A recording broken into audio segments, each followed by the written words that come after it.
Well, I don't do it for the people like you, Blin. I do it for the people like Visionaire, who actually fell for my Jaws one when I did that. He was like, "Wait, I didn't know that you went to university and studied oceanography." I'm like, "Yeah, yeah, man." See, that's what we gotta Tasty, start doing tasty. the like more realistic stories. Yeah, yeah. I should try do some more We could realistic ones. probably fool some more people. I mean, at I'm this sure point, there's some good anyone. rom-coms I could do. Oh yeah, I mean those are always realistic, right?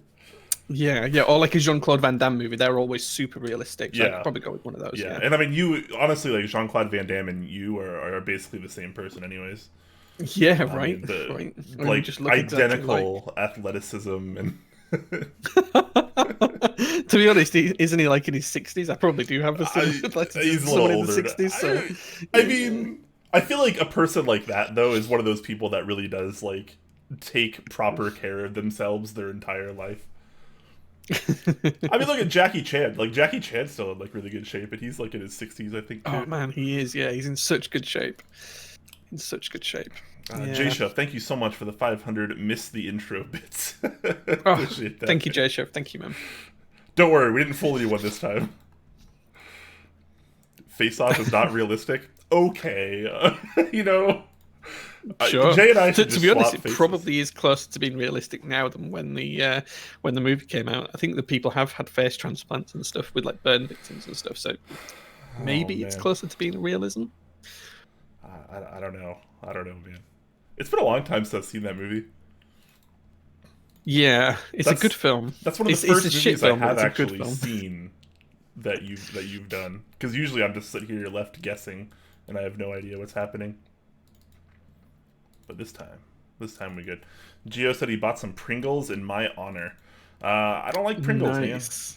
I think that's why What? that's why he's telling me I don't like Pringles. How can you not like It's Pringles? sort of an I mean it's not really an inside joke I guess, but I watch the Overwatch League and we always make fun of the fact that they're sponsored by both Pringles and Uh, Cheez-Its. And I like Cheez-It Grooves a lot, but I don't like Pringles Wavy. So I always it's just a stupid joke. fair enough. Fair enough. Oh man. Cheese. It's. Hey, I don't really care for normal Cheez-Its that much, but the Cheez-It Grooves I think are pretty fantastic. The sharp white cheddar I ones at can't. least. We don't get them here. I don't think so. Yeah, I can't say I've Ooh, tried You them. might very not. You might not. nice. Iwane, thank you very much, man. 5 tier 1 gift subs. Thank you, dude. Genuinely appreciate those. Thank you. Wow. Heck yeah. Thank you very much, sir. Ooh, very Jeez. nice. Osiris knows it. He says, Cheez It Grooves, the official salty snack of the Overwatch League. Yes. He knows what I'm talking about. He knows where I'm Wait. coming from. Cheese, it's a salty? I mean, yeah, Ooh, very right? nice. I don't know. We've never had them. We don't have them here. So. I mean, it's yeah, it's like a cracker or like a potato chip, like that kind of savory snack, usually relatively okay. salty. Okay. Ooh, Fair very enough. nice. Fair enough. I mean, we have Whatsits here, which are like probably the closest. I mean, I don't know what Cheez-Its are. Let me have a look. Let me have Someone needs to send Jay. I need to send you a box of Cheez-Its. Ooh, Cheez-Its. very Let me have a nice. look. I have no idea. Oh, they're like little crackery biscuits. I thought they were like a corn puffed thing. Like we get Whatsits here. I don't know if you get Whatsits, but I thought it was like that. But okay, I see what they are now. Yeah, okay, like they're a savory biscuit. Okay, so we have Ritz crackers, which are probably the closest to these. All right. You know what? It's fine. It's fine. We've talked about these snacks for long enough.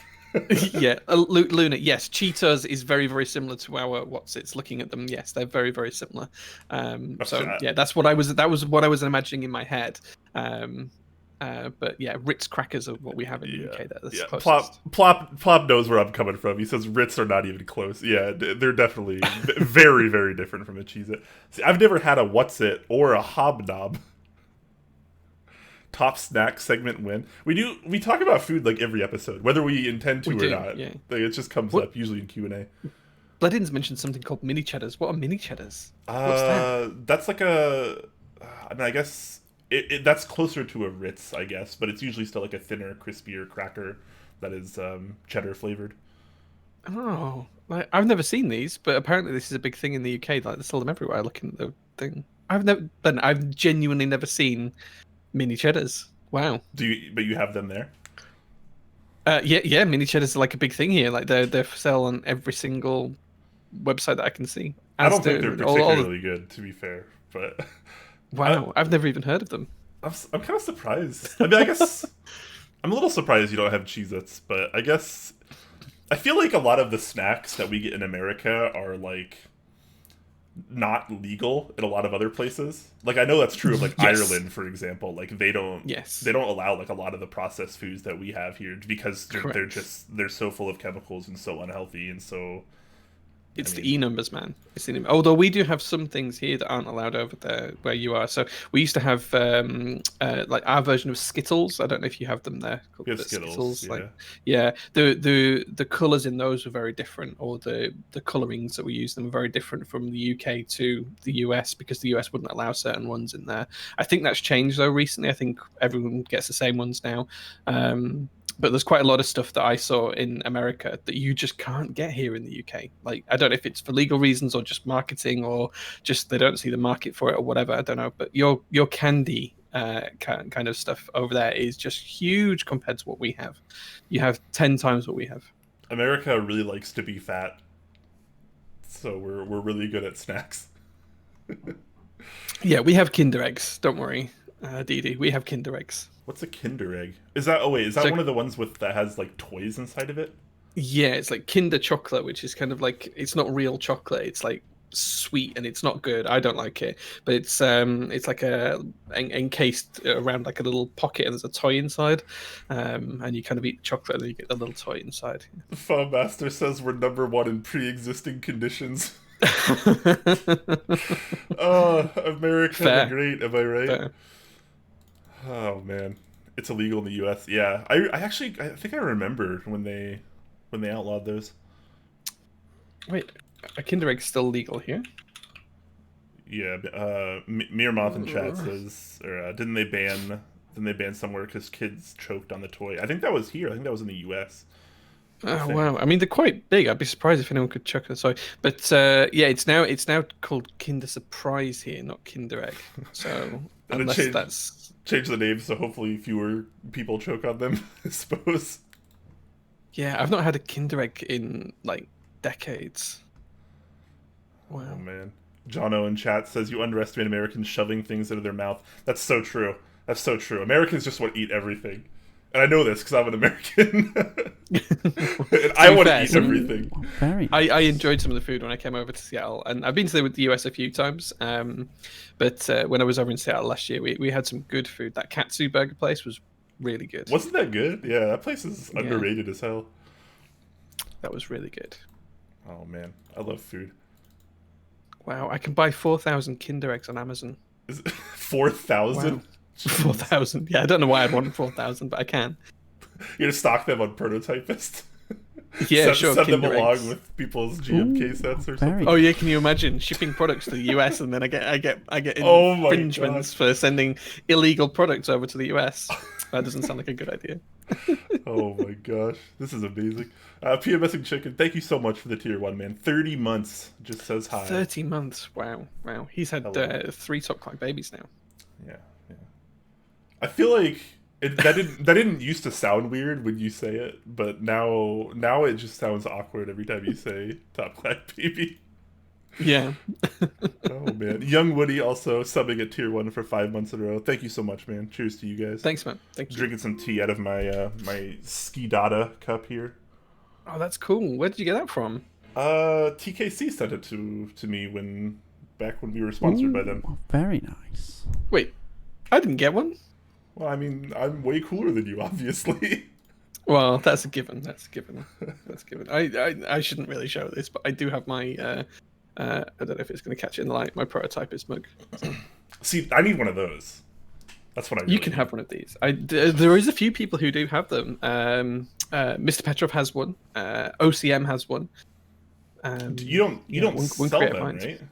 So it's no, I don't sell them. I just give them to people. Yeah. Oh, okay. Bledin and James AKB actually do have one each, but the rule is that they have to come to the warehouse to collect them once COVID's over. So whilst they own them, they're not actually with them. They are sat in my cupboard here. Yeah. See, Bledin asked where his is, So there's your answer. You know exactly Yeah, where it is. it's sat in the cupboard. It's literally through the other side of this wall here. So there you go.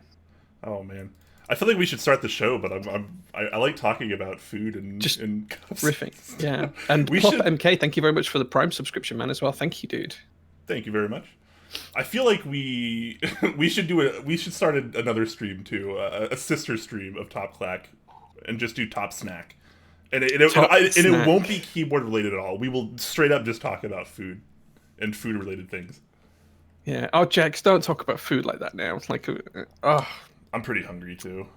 Like I literally I got up and it was like 10 past midnight here when I got out of bed, and the wife was just coming to bed, and I was like, I could really eat a pizza, and she's like, you can't eat a pizza at this time of night. No, I could eat a pizza at this time of night, and she's like, you can't, and I didn't, and now I'm really hungry. So let this be a lesson to you, Jay. Whenever you want to eat I should have just had a pizza. Eat a whole pizza. Yeah, just order one. Yeah, just order it, man. Yeah, life's too short to have regrets like that. I'm regretting it now. I'm regretting it now. It's yeah, nearly 10 past 2 in the morning, and I'm really hungry. Order one at the workshop. There you go. Just order one now. Can you get something delivered? I probably could. Should I have a look? Should we detract the stream for a minute and see if I can order a pizza? As long as no one is yelling at us in chat quite yet, I think we're probably good. So I don't know if you have it in the US. I assume you do. We have an app called Just Eat. We have like delivery apps. We have like Uber Eats and DoorDash and Postmates. Yeah, I don't it's the believe same we have kind that of thing. Let me see if anywhere is open in my locality right now that does pizza. John in chat says, I mean, pizza is a valuable tool of the trade. I totally forgot that I put that as our title. Yeah. I mean, pizza is kind of like the... I mean, pizza... there's only 2 pizza places open. Food is the ultimate tool, right? Because if you don't eat, you don't live. It's very efficient. It's a tool. fuel. Is fuel a tool? Is fuel a tool? I don't know, man. Big brain time, says MacDon. Fully agree. There's only 2 places open right now, and it's going to either be 45 minutes or it's going to be 70 to 80 minutes, depending on which one I order from. All right, well, that feels like a long time to wait. I mean, 45 isn't out of the question. That's pretty standard for like a delivery out here, at least. You can totally make an order right now, and we'll take a little tiny break for you to go get your food during the stream. I'll just eat it here on stream. It's fine if it's... No, I just mean like for you to go get it from the door. Oh yeah. Oh man. Right. Press 1 in chat if you want Jay to order food right now and have it delivered while streaming. If more than 5 people say... All right, okay. More than 15 Dude, people say you know it, Twitch chat. You know Twitch chat. Oh gosh, like more than 50 people say it. How many people? You gotta give them what they want, man. Oh man. Right. Okay. The question then is, what do I want on top of it though? What do you want on top of it? Are you gonna get a pizza? Yeah, I'm gonna get a pizza. Live pizza review on stream. Oh man. I've never ordered from this place. Top before. Clack Like really going downhill lately. Sorry guys. But you know, a man's gotta eat. Oh man. Like, why are you guys doing this to me? Well, how many toppings are you getting? How about this? We let Twitch chat decide. Yeah, so there's like loads of like pre-made options. So there's like loads of different ones that are already kind of got like toppings on like pre-selected for you. So I could pick from that. So there's a couple that are jumping out at me. One is the vegetable sizzler, which is mozzarella, tomato sauce, green chilies, jalapenos, onions, and herbs. The other one is the chicken tikka sizzler, which is mozzarella, tomato, chicken tikka, green chilies, jalapenos, onions, and herbs. As you can guess, I kind of do like a spicy pizza. I do too, and I know chicken tikka masala is like Britain's national dish, correct? It is, yeah. It's our fake Indian dish, so we invented it based off of our Indian cuisine. Yeah. Yeah. Well, curry is an Indian, or no, curry is actually not an Indian term. That's a British term. It is, yeah. So, I mean, it's based on kind of like the historic recipes from Pakistan and India and places like that, but it's like very different. Yeah, so I recently watched like a documentary about this, which is why I'm like so adamant about it right now. But like curry is kind of just a generalization of like ingredients in like some kind of sauce. usually served with rice. Whereas, like, if you go to India, like, they don't use the term curry. Like, if you order a curry, they won't know what you're saying. Like, you got to order the actual dish. Right. Okay. So curry is kind of like a blanket term for like a bunch of different things. Plop MK says extra pineapple with vegan cheese. I do like pineapple on a pizza. You can hate me if you like, but I do like it on a pizza. Look, no. Sweet and savory goes well together, guys. Real talk. I don't care who you are, real talk. Sweet and savory goes well. Anyone that says pineapple doesn't belong on pizza doesn't understand the evolution of cuisine we've had in the world. Sweet and salty together, like, that's fundamental. Yeah. Look at like things like salted caramel. Like, are you kidding me? Oh, like, man, people go nuts like, for stuff like that. Literally, I just ate this earlier on. Salted caramel Twix. Yeah. Right, okay, so Andy, I picked my pizza. I'm not going to let chat pick, but I have picked my pizza. Well, I'm going to go for the pick. meaty one. All right, no, because they'll pick vegan cheese and pineapple for me, which is not what I want. I tried, guys. So I'm going to go for the toppings are pepperoni, spicy beef, chicken tikka, and herbs. Now, what I will let chat pick is which version of the pizza I have. I can either have a deep pan, or I can have a nice, thin, crispy base, or I can have a stuffed crust. So there's 3 options. So 1, 2, or 3. 1 is deep pan, 2 is thin, 3 is stuffed crust. Just put 1, 2, or 3 in chat, guys, and I will order whichever you tell me is the right one to go. Is this from a chain? Is this like a Domino's? It's not. This is like it's a one-off. It's just really? a general takeaway. Yeah. Like an independent place that's open at what is it? 1 a.m. right now? 2:11 a.m. Or 2:11. Yeah. Wow. That's crazy. We have no delivery options at that time of day. Okay, I think most people are going 3 here. So. 3. Or 2. How many 2s are there? There's quite a few 2s in there. I feel like 3 is kind of the takeaway here. Am I in a student town? No, not in a student town. Was 3 stuffed crust? 3 was stuffed crust. Yeah. All right, we're going stuffed. I'm voting 3 as well. And you can't stop me, Jay. Okay, right. Okay, added to order. Okay, right. Do I want anything else with it? No, I don't. Yes, of course you do. Just a piece. Nah, get No, some I other don't need stuff. anything else. We're going Right, all in. Go to payment. Okay, address. Add address. No, cancel. To all of you people in chat right now that have just got here and you have absolutely no idea what's going on, we're taking a few moments before the stream officially starts so Jay can order some food. It'll probably arrive somewhere during the stream, which is totally fine. We're casual. We're like extra casual these days. I'm okay with yeah, exactly. I'm just going to have to try and leave them instructions to tell them where the unit is, because like it's not the easiest place to find. Oh no. I'm waiting for the call. You're going to get a call. Probably. During the stream. And we're going to have to listen to you tell this guy how to get to where you are. Well, if he rings, I will absolutely put it on loudspeaker so you guys can hear. Heck yes. Wow, how much of a scuffed stream is this? This is no. terrible. It's fine. It's fine. It's fine, right? Like, we're having a good time. And that's what matters the most. I'm done getting caught up in things like qualities and schedules and what everyone else wants.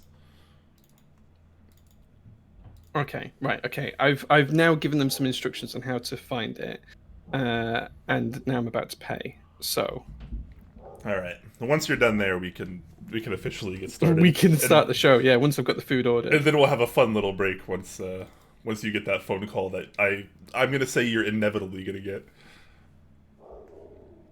Scuff stream's the best stream.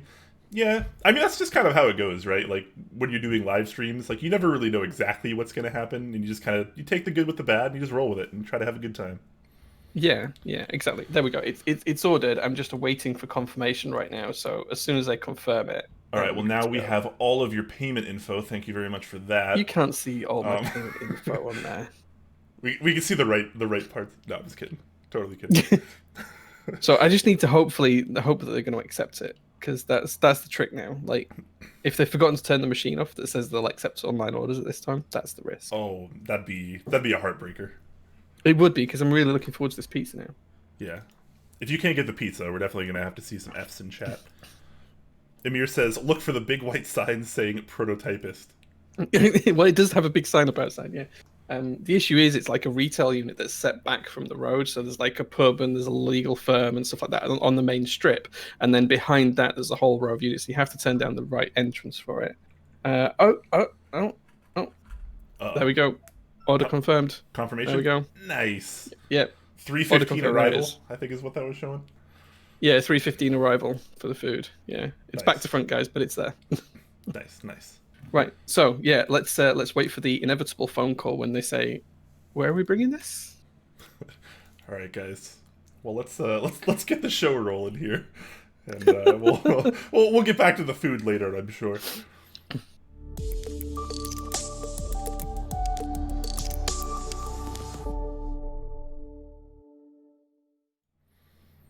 Welcome to this week's episode of Top Clack, ladies and gentlemen. I am your host, Quakums, joined as usual by my lovely co-host, Jay. And I don't know about you, Jay, but I'm actually having a pretty good day today. I'm feeling good. Yeah. Today's not been bad at all. It's my non-working day tomorrow, so no day job tomorrow on Friday, which means that I can just chill out and relax with you guys, wait for my pizza to arrive, and then I can go home and have some actual sleep for a change. Yeah, I mean, the only way my day could get even better is if I was using a prototypist mug instead of this Ski Data mug for my tea. But hey, we can't win them all, I suppose. I will send you one, Brian. I do have some. I do have some spare. I can send you one. True. International shipping, big scary right now, though. To be honest, it's not so bad. I've not had many issues with international shipping. It tends to be more local shipping that's a pain. Like I sent a board to Stashed right at the peak of COVID, and he got it within less than 24 hours. Like from being picked up from my warehouse to being delivered to his door, it was less than 24 hours, and that was in April time, right at the peak of COVID. It was crazy. Dang. Oh, he's there in chat. He's saying that it was quick. It was so quick. I was about to say, unbelievable. speaking of Stash, he actually said hi earlier, and I totally glossed over it. So, hello, Stash. Glad to have you. All right, guys. So today's episode is going to be another casual, chill one. We have an interesting thing going on today, though. We're going to talk about some of the tools of the trade. So some of the things that'll probably help get you started and kind of get you going into your keyboard hobby, depending on what you're trying to do. It's a very beginner-friendly stream, is kind of what we're aiming for. So a lot of you more advanced enthusiasts might just be like, hey, F you, this is a rip-off. We're not learning anything. But hey, that just means you're very smart and you're well-versed in the keyboard hobby already. But for those of you that are maybe a lot newer to the hobby, strap yourselves in and hopefully you kind of learn something from this. So we're pretty much just going to be talking about some of the tools that we use, some of the things that we like, maybe some tips as well to kind of get you started. And anything to add to that, Jay, before we get going here? No, I think that's a pretty good start. And as I say, it's kind of like we'll show examples where we can. I've got most of my tools to hand, so I can show examples, and we can find some links for people as well if they need to. And yeah, we'll just share our combined knowledge that we've generated over time. Yeah, I mean, between the two of us, we probably have at least one or two iota of knowledge, I would hope. Yeah, maybe one or two. Yeah, two at the most. Though I think that's We have a combined knowledge of two. If we were a D&D character fused together, we would have like a wisdom of like 7 or 8. Yeah, that sounds about right. Which is it's pretty low. That's the joke. So yeah, guys, this is it's just we're calling this. I don't know if you can see it on screen, but I have this fancy new little tile here. Back to the basics is what I'm calling this segment. And that's what we're going to focus on today. We will round out the stream with a Q&A like we always do. But these days we tend to be pretty eyes-on with chat. So if you have questions, just use the @TopClack tag and be a part of the conversation. We try to be a lot more involved with Twitch chat as we go through the show these days. But we will round out with a brief Q&A at the end like we always do anyways. So keep that in mind, guys, and, come along for the ride with us. All right, where should we start? What tool should we start? On this list, I have driver set at the top. That's kind I think we should probably do it in that kind of order because that's clearly the order it's come to you in. And like, if you think about it, every keyboard is going to need some sort of screwdriver, depending on what you're doing with it, to try and put it together. Even if it's a hot swap, you're going to have to screw the PCB in or whatever. So I think it's a good place to start. Yeah, completely agree. So, what is your preferred driver set? I'll let you go first, Jay. So I'll try to I find actually it. use two driver sets. This from the same manufacturer, but depending on what I'm doing, I actually usually use WeHa tools. Again, this is going to show back to front for you guys, but I usually use WeHa tools, and these are the ones I use for Phillips and flathead screws. And then I also have a slightly different range, which is from the WeHa Germany division, Ooh, which is very for anything nice. Torx or hex related. Um, so I have like a full set of these in both Torx and Hex. I've got dozens of them, and then I have the red handled ones for all of my Phillips and flathead needs, and they kind of give me everything I need. Now these are not a starter set, absolutely not a starter set, because these are quite expensive, and I would recommend that people only spent the money on these if they were really into it or they really needed the tools on a regular basis. Yeah, so Weha is kind of one of the, I guess, nicer brands that you'll find, at least around the keyboard community. A lot of your maybe favorite build streamers, like I know Teha Types, I believe, still uses the Weha sets. I think Heine still Mhm. swears by them as well. They're Um, amazing quality, yeah, but they are really high-end tools in terms of like, because these are small tools. These are like small electronic screwdrivers. They're not like the big kind of chunky stuff. And for the price of them, they are kind of expensive, but the quality is second to none. So really recommend them. yeah, so what set do you have in particular? I'm trying to find it on their website here so I can show it So off. the for the flathead ones, it's the Pico finish. So it's the Weha Pico finish for the flathead and the Phillips screwdrivers. Okay, so Um, this is actually like my second time navigating on their site. So just give me a second here, guys. This is a link I did not have open already. Is it not under bit sets? Am I just crazy? well, these are full-on screwdrivers, so it's probably under screwdrivers, not rather than bit sets. Fair enough. The Pico Finish precision screwdrivers. Those will be the ones, yeah. Yeah. Do they come with that like stand that you can keep them all in as Ooh, well? They very do. I nice. don't use the stand, but they do come with a stand that you can keep them in, so you can kind of stack them. In fact, they actually stack that way up, so they stack into a stand like that on the bases, and the bases hold them in place. And then the stand's actually magnetic as well, so you can clip it to like a metal desk or anything else, or you can screw it to a wall, whatever you want to do. There's slightly different versions of these. These are quite an old version. I think the new version is now black on this bit with a red handle, but these are quite old. These are a couple of years old now, so yeah, definitely worthwhile checking those out if you're interested. Yes, absolutely. Quick Oh, shout out those are the to news there. Yeah, you got them there. Yeah, this one, the Pico Finish mini I screwdriver, think that I think that's the new version of what I have. Yes. made in Germany. There you go. The Weha Yeah. quality, as they say. And For those in the UK, I'll just drop a link for the UK version, which is still the same version as what I have. Actually, this is the actual version that I purchased. nice, nice. There you go. Let me open that up so I can show it as well. Yeah, nice looking set. So that's definitely one of the nicer kind of tools here. If you're trying to, I gotta be totally honest. I've never actually used a set of the Weha, so these are kind of new to me.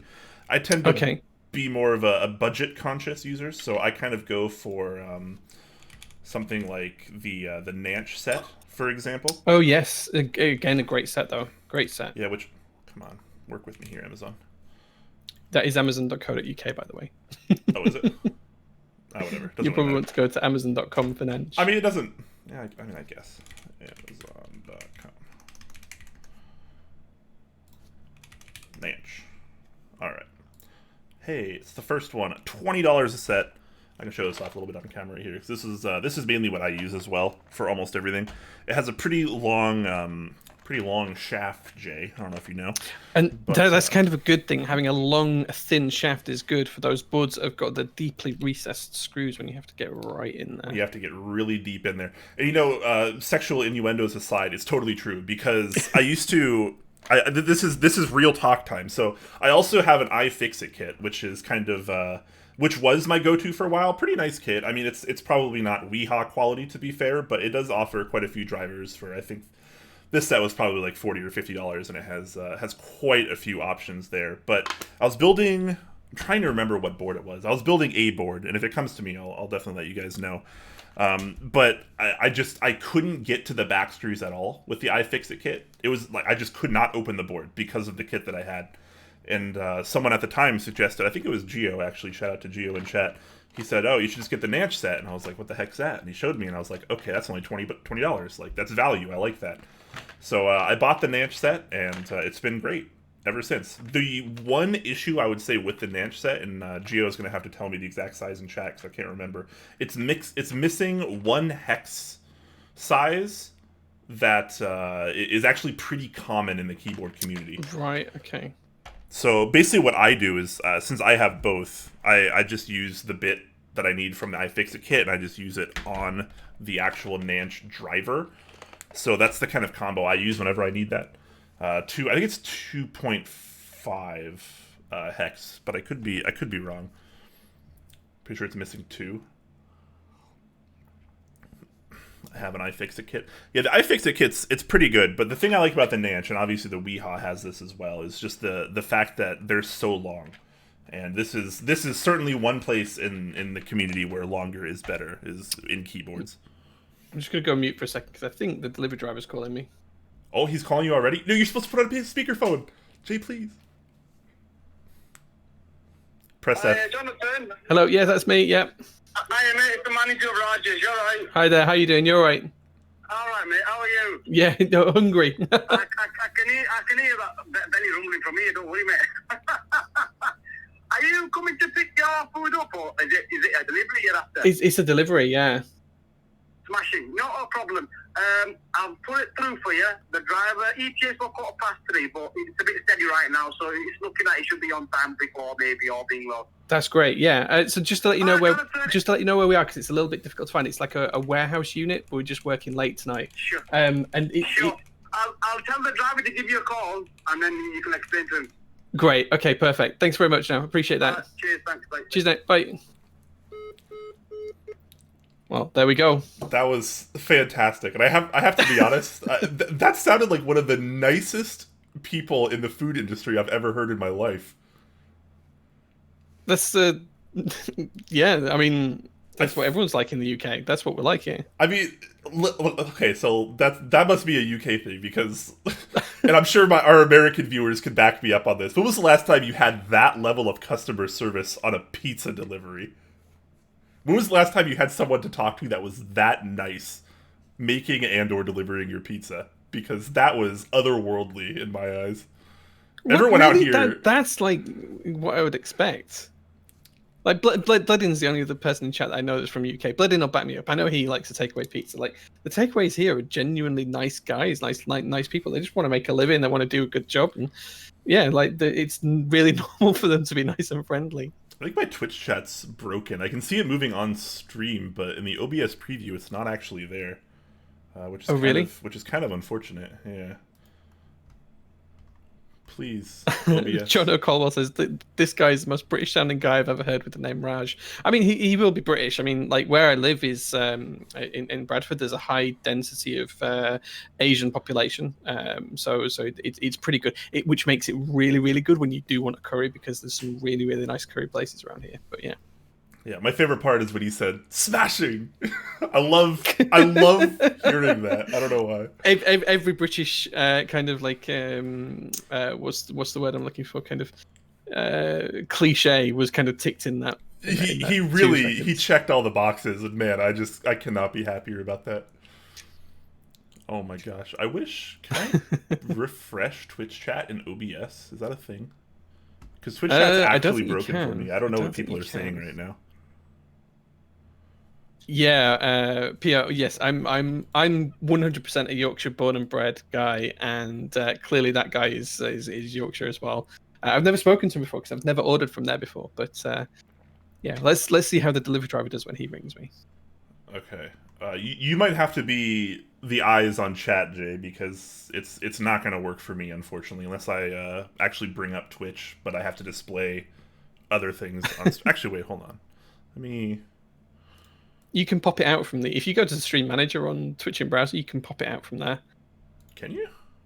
Yeah. So like on there's if you go back to the screen you were on, there's the 3 buttons at the top of my chat. Right at the top of my chat, the 3 dots. Yeah, right at the top. Oh my gosh. Right at the no. Yes. Yep. Pop it out. There you go. Yeah. Oh, sorry. I'm seeing your screen like 10 seconds delayed. So. Yeah. I'm trying to like not show literally everything to the stream right now. Okay, since they can see what I'm doing. Okay, that seemed to work, and it looks like it's working. Yeah, so the last one was from Geo saying OBS takes space in the Discord caption browser, etc. I need more people to say things in chat so I can see if this is working. Just say anything. There you go. Okay. More things are coming in. Okay, so it does seem to be working for me. So I'm just gonna kind of overlap this on where my broken Twitch chat is. Just to go back to the Nanj set now, try and get back on track now that we've had the great interruption from Raj. One of the things I would say about those cheap kits though, they're great for using them 1 or 2 times, semi-regularly. But one of the problems with the bits on those is that they're actually kind of soft and they do deform over time, especially for things like hex screws and things like that. If you have a screw that's particularly tight or doesn't want to fit in correctly, then trying to tighten it up, it can deform the head. And one of the things that I really like about the Weeha is that they're tool hardened steel, so these are almost indestructible. So there's a huge difference. So for the odd job, those are great, but as soon as you start to need anything more heavy duty, then I really do recommend upgrading to a better tool. And usually the way I do that is I will buy a tool and I will use it to destruction. If I destroy it within a couple of times and I still need it, I will then buy a high quality version. So I'll buy a cheap version first. If I destroy it quite quickly or use it up quite quickly, then I'll buy an expensive version. And if I don't use it up quite quickly, then I don't really need the kind of more in-depth version, and I can keep just using the generic version. So that's kind of how I usually approach it. Yeah, I'm actually really glad you brought this up, because before we get much deeper into the tool conversation here, I wanted to point out something with a bit of a preface. This is something I see get said a lot too. Or I don't see it get said a lot, unfortunately, but don't invest in gear that you won't get much use out of, right? And I know that sounds really obvious, but I'll give you an example. So soldering irons, for example. What is the most commonly recommended soldering iron that you've seen suggested, Jay? Oh, the TS100 by far. TS100. TS100. Yeah. Yeah, which is like roughly a $70 soldering iron. Previously, it's about £70. That sounds about right. Yeah. Yeah. Previously, it was the Hako FX 888D, I believe it is. Which the Hako as well. Yeah. Which is anywhere from about 80 to 120 USD, depending on like what sale you find, etc., etc. But with that said, that's going to work pretty well for someone that's actually getting into the community and plans on doing a fair amount of soldering. But if they're buying it to build one board and one board only, it might be kind of a waste of money. And I see the question asked a lot from beginners. They ask, hey, like, what soldering iron should I get? I'm going to build a keyboard. And people without any kind of context will just say Hako FX 888D or TS100. And it's like, well, hold on, let's get some more information here. So I just want to kind of preface this entire section by saying, don't invest in nicer equipment if you don't actually plan on using it, because then it just winds up being a waste of money. And I completely agree with that. As I say, my rule of thumb is I always buy the generic kind of version of the tool first, and then if I destroy it, wear it out, use it up really quickly, I will then replace that cheaper version of the tool with the more expensive version that's going to last me a long time. And if I don't end up using the tool, well, then I would save the money I would have on the expensive version by just buying the cheap one. And that's kind of the approach I take for all of my tools, whether it's for cars, keyboards, or just general DIY, anything in between. Always tend to go for the cheaper version first, and if I use it really heavily, then upgrade. Yeah, and Depleted Vespine in chat says sometimes it's difficult to know how much you'll use a particular tool, and that's totally fair. But I think it is. You should have some vague idea of how interested you are in what you're doing. I feel like that's kind of how I feel as well. But just something to keep in mind, right, guys? So yes, back to the driver sets here. So the Nanch is kind of my budget choice. That's what I would go with. But you do have to augment it with the additional 2 and or 2.5 hex bits that it does not come with. Which I believe. Hold on, is Geo still in chat? Geo, can you link where those additional bits are? Because I remember you used to have that on your list, I believe. But yeah. So I kind of augmented it with another kit, but that's because I had the iFixit kit previously. But definitely some inexpensive options there. So Weeha, probably a better choice if you're looking to spend a lot of time in this hobby and you can afford the nicer tools. Nope. Okay, sorry, Gio. You would just recommend the new larger kit now? Is there a new kit? Or is this the new kit? I'm pretty sure this is the same kit. Do they have a newer one? Is it this one? This one's $16 more expensive. Interesting. But I it didn't know does they have a had a lot new more one. bits. Yeah, this... I have not seen the newer one. So this is the 56 in one. So bam, that's probably even your better option. Is that a magnetizer in there? It looks like it is. Yeah. Right here.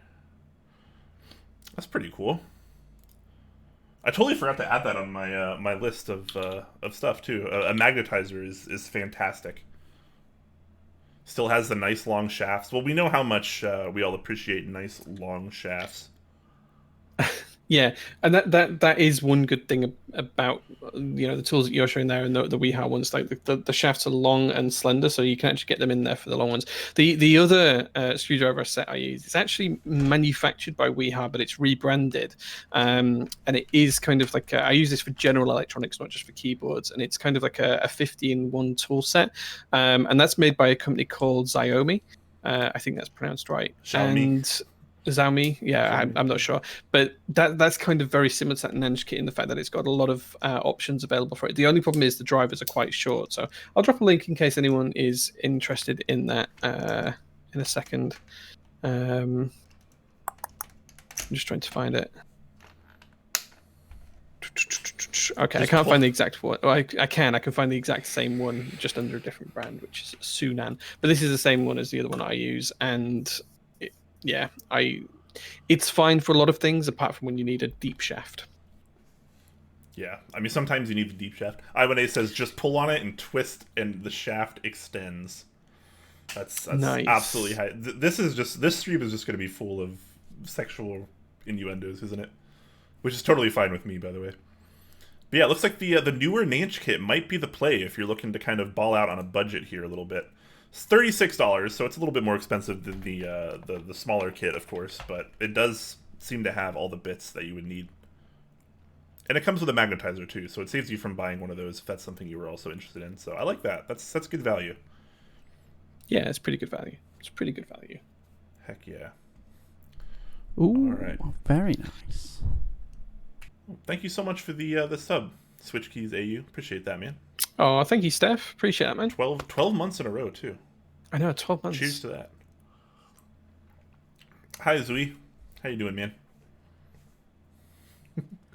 All right, what should we move on to next, Jay? Should we attack the all-powerful iron solder setups? Yeah. Okay. I mean, I think we should start this one from kind of like the top level and then work our way down. So we should start off with kind of like what do we use at a higher level when we're using these tools constantly versus what would we look for in a cheaper version. Yeah, and that's probably the way to do it. Yeah. That sounds good. Cozy Fanatuti, thank you very much for the 10 nice. tier 1 gift subs. Thank you, dude. That's hugely appreciated. Thank you, man. Thank you very much, man. That is amazing. I think people just wanted to hear the ooh, very nice 10 times in a row. It is a good sound effect. Big shout outs to Rudy who recorded those for me. Always appreciate that, guys. You've been very kind already today. Yeah. Zui, no, I haven't built the Evangelion kit yet. Nice. I have. It is on order. It is coming. It hasn't arrived yet. As soon as it arrives, I will build it on stream after a keyboard build. So you'll see it happen. Okay, so anyways, back to the soldering setup here. The really higher end is probably going to be something more of like your pace options, like your really super premium kind of brands. Would you agree, Jay? I don't know too much about these, like the really high end stuff, because I've never actually used any of those. Like the really, really high end stuff is for people who are soldering for hours a day. You know, they're doing like professional level soldering, and they are extreme overkill for everything that we do in the hobby. I think anything over, I would say £100, about $120, is extreme overkill for everything we do in the hobby. Even if you're the type of person who's building a keyboard every single week or even every single day, very nice. that kind of piece of equipment is overkill for what you need. But there are some very, very high-end options out there if you do want to look at them. I couldn't recommend buying anything that kind of value, though. Ooh, yeah, I more or less agree. Obviously, it can be a really nice product, and I think this is actually one of the cheaper options at around $314 USD. Yeah, that sounds quite low for them. They definitely have some much higher end options, but this is definitely one of those much more premium brands. I remember, shout out to Hata of Input Club. I remember when I visited his labs in the Input Club lab in San Jose, I believe it is. And he had a bunch of PACE equipment, and it's like actually like a lab, like it's like a mad scientist lab. Like you go in there and it's amazing. And he had a bunch of PACE equipment too, and I remember I was like, oh yeah, I have a Hako, and he's like, oh yeah, that gets the job done. And you can just tell like the disdain on his face of like lesser products because he's just that level of enthusiast. But yeah, with that in mind, I totally agree with Jay. This is something that most people in the community aren't going to buy. I know a few people into keyboards that actually own some PACE equipment, but you're right. By and large, it's pretty overkill for the vast majority of the community. Which kind of leads us on to maybe our next contenders down, which is probably arguably going to be the Hako FX 888D, which is without a doubt one of the more widely recommended ones. Yeah. And I mean, at this kind of level, the things I would be looking for is absolutely some kind of temperature control, whether that's digital or analog. You definitely want to make sure you've got that on there, so you know that you're soldering at the right temperatures, and that's the key for me. Yeah, I totally agree. Temperature control is a big deal. If you're going to be in the hobby for a while, and for a fact that you plan on building multiple boards, and you're going to be doing a fair amount of soldering, I do think an option like this is a pretty good one. I have used this iron before, and it does work pretty well. I'm not a big fan of the color scheme and the way it looks, but I mean it's kind of something that doesn't really matter. It's kind of a moot point because it does indeed get the job done. And temperature control, totally agree, Jay. I think it's arguably the most important thing. I know a lot of people that have like really old and cheap like Weller stations. I'll be like, hey, what temp are you soldering on? What are you soldering at? And he's like, oh, I'm soldering on red. And I'm like, what does that mean? Yeah. Or like, I'm soldering on like 4. Like what is the 1 through 4? Like it's.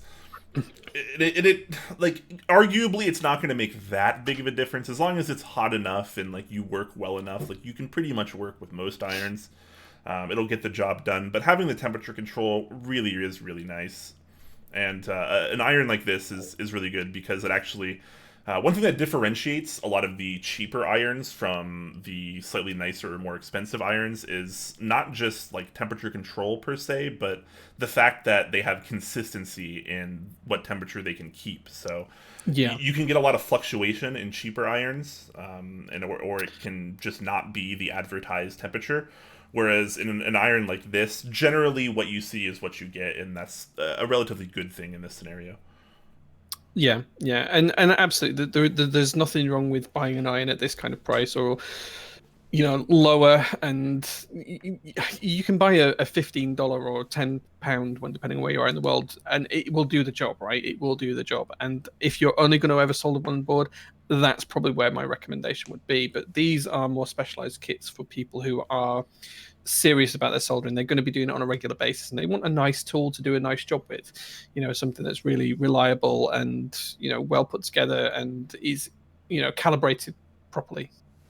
Yeah, totally agree. So this is definitely a pretty good option if you can afford it and you're going to be in the hobby for a while. Maybe if you don't have quite as much money to spend, you want something that's a little bit of a step down. I would argue that the TS100 is a step down from the 888D in my experience, because I own the TS100 and I've used the 888 enough Yeah, to I kind of mean, compare them. I use the TS100 almost exclusively, and the reason why I choose this, and I do have a Hako station as well. I'm not sure if it's the same one as that, but I do have a Hako station. I think the codes are slightly different here for the UK, but I do have the reason I use this more frequently is because it's nicer to hold, it's easier to hold, and also it's got custom firmware that runs on it, which means I can check the temperatures and I know that it's calibrated nicely. And the final thing is the tips are interchangeable. So on this, I can just undo one screw and I can change the tips, and it's like a 10-second job. And that's just huge for me, just being able to change the tips and find replacement tips quite, reasonably and cheaply, and being able to use different tips for different jobs. And if I'm not soldering switches and want to do SMD components, I can put a chisel tip on there or whatever else I need. And that's really, really good. Yeah, I always knew you were a tip man. You were all about the tip. But Just yeah, a no, tip. I've been using the TS100 for quite a while, and it does get the job done. I do like it. It doesn't feel quite as consistent in my experience as something like the 888D, or even I had an AOU station a while back that was kind of like the dual soldering and a desoldering kind of setup, which had other issues, to be fair. But I feel like the TS100 doesn't get quite the level of consistency I want. But with that said, kind of splitting hairs here, I've used it on, I don't know, at least 100 builds at this point, and it's done me just fine the entire way through. So very, very minor complaint. One thing that's kind of cool is it'll come with different tips as well. You can buy them with different tips. A lot of people kind of opt for something like a kind of more of a cylindrical tip, like I'm showing here on screen right now. Can freaking click on that. Yeah, the B2 is what I use for switches and for LEDs if I'm installing LEDs on a board. And then I can't remember what the needle nose tip is, but I do use the needle nose one for anything that's finer detail than an LED. Yeah, I like the needle. I don't know why. I've just always been a fan of the needle tips, so that's kind of what I use almost exclusively. But I would agree that the B2 tip is probably the best option, more universal.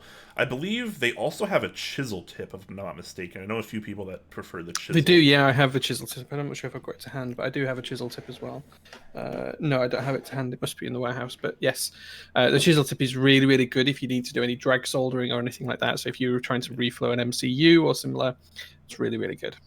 Yeah, totally agree. So this would kind of be, this would probably be my go-to soldering iron, just because it's not terribly expensive, and like even if you're only going to build like 3, 4, 5, maybe upwards of 10 boards, it's probably worth the investment. But I mean, let's go down the scale even more. And I forgot the actual name of this one. I'm just gonna Amazon a soldering iron, because it's probably whatever their best seller is, because I know I used to own one. Yeah, it's this one right here.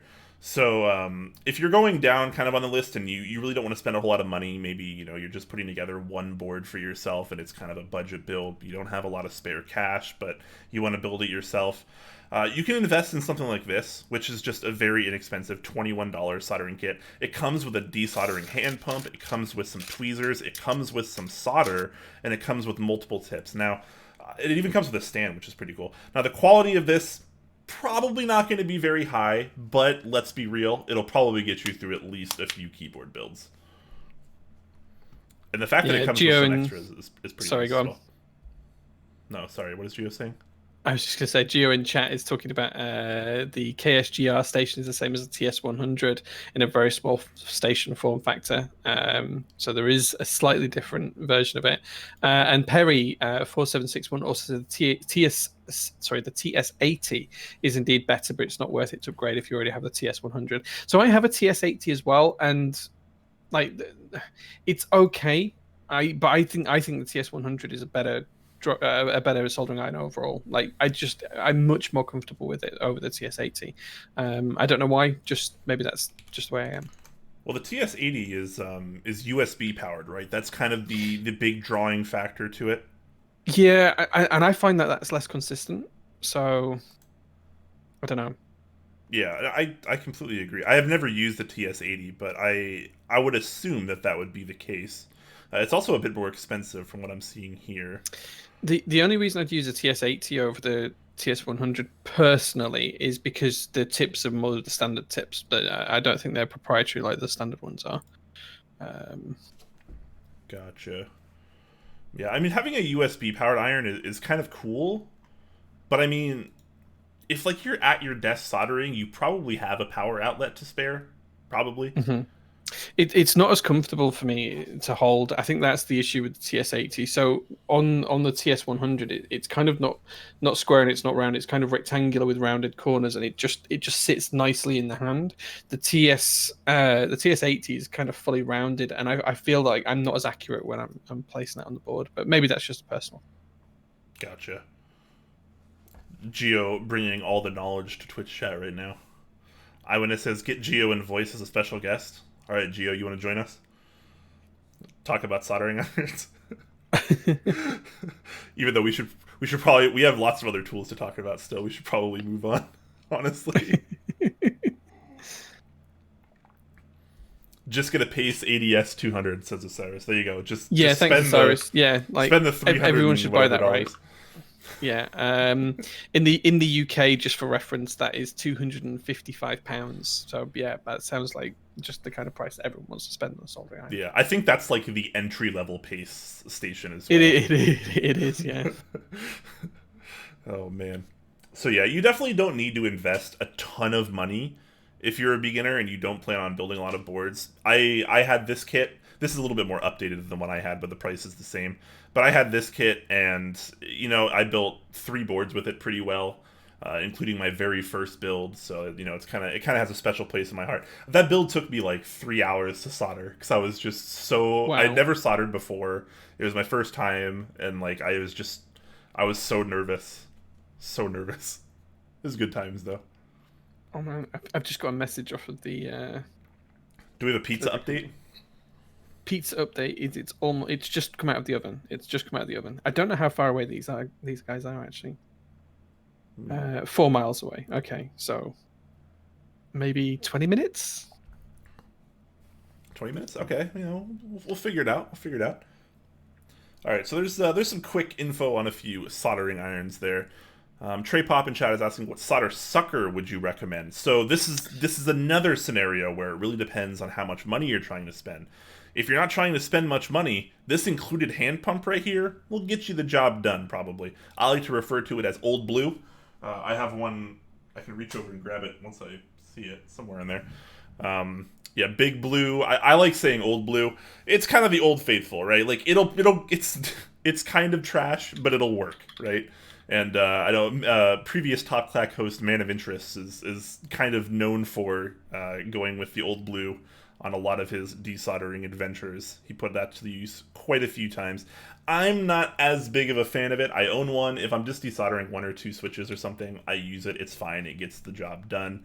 If you're looking to kind of maybe step up a little bit in the hand pump world, what's it called? Engineer SSO2. Yeah, so this one... That's what you're going to type in. Yeah, well, I mean, that's the kind of go-to, right? Like, it's very good, yeah. And I don't know what happened to mine. I used to own one of these, but this is kind of like the Cadillac of hand pumps. Yeah. Like it's still not going to be as good as a lot of the electrical pumps, but it's pretty good as far as hand pumps go. I have done full boards with this. It's pretty nice. Again, if you're looking to desolder one thing one time, maybe not worth the $30 investment. Maybe just spend the $2 or $3 or $5 on Old Blue. Whatever the cheapest solder sucker is on Amazon or what have you. But the SSO2, pretty darn good as far as hand pumps go. How do you feel about this one, Jay? Yeah, so if I'm not using my heated pumps, which we'll talk about in a second, the SSO2 is what I would go to. The silicon tip is the game changer on it for me. The only thing I would say is you have to remember to empty these. People forget that these get clogged up and you need to service them. You need to look after these tools. So just bear that in mind. But other than that, yeah, great buy.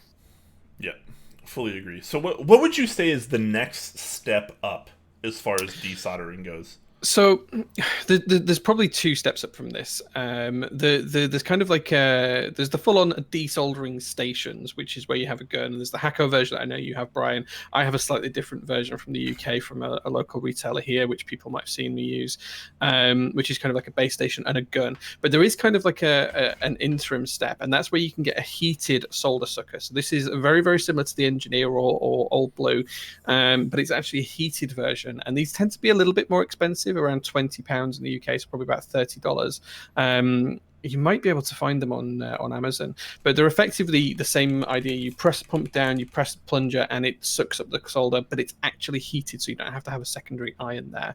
They're probably the next step. In fact, I think the yellow one underneath there, I think I can see it. Did I miss it? Yeah, I think it was the yellow one just beneath where you were clicking before. Is it the Tenma? I don't know of the brand. I've seen a few of them, but it's kind of like a heated solder sucker. I'm struggling to see that on my screen. I'm trying to looking at there. Hold on. I'm trying to get a better picture. Is it something like this? I think so. Yeah, so it's kind of like a heated solder sucker. Yeah, that is what this is for sure. And they work well. The problem with those is that the tips are like when we talked about tools earlier on, and they need to be made of the right materials. The tips on those aren't particularly changeable. You can't find replacements for them. They clog up easily, but they will absolutely get you through a couple of boards, and they will do it faster than the SSO2 will be. So they're a really good kind of interim step.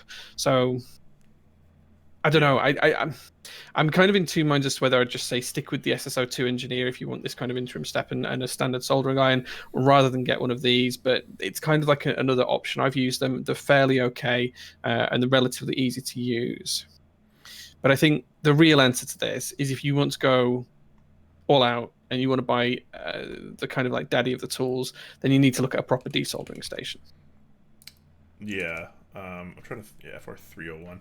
So I have, I guess the predecessor now to the FR301, and that is done by Hako. And this is kind of the go-to recommendation if you plan on doing a lot of desoldering in the community. Again, not a lot of people will do a lot of desoldering. Maybe you only desolder one board in your life. Maybe you never will. But if you plan to desolder a ton, at least 10, 20, 50 plus boards in your keyboard career, this is probably where you're going to start investing a little bit of money, because holy crap, the difference is immense. You save an enormous amount of time by using an item like this over a hand pump, even something that's nicer like the SSO2, in my experience. Yeah, I mean these type of handguns are insanely good for desoldering. I do have a Hako and I have used it a lot, but I actually prefer mine with a separate base station, just because the temperature is controllable and it just makes better sense in my workshop. So I'll drop a link into that, and it's slightly cheaper as well, certainly in the UK. So this is a full-on desoldering station in the same kind of vein, but it basically does the same job. It just has a base unit as well. That's the kind of difference. Yeah, totally fair. So the FR300 and 301 do actually have adjustable temperature. It's just kind of misleading because it's on the bottom of the handle. Yeah.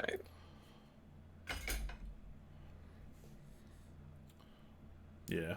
This looks like a pretty good option, though. Honestly, I wonder if this is available in the States. I don't know. I've never looked to see if it's available in the States.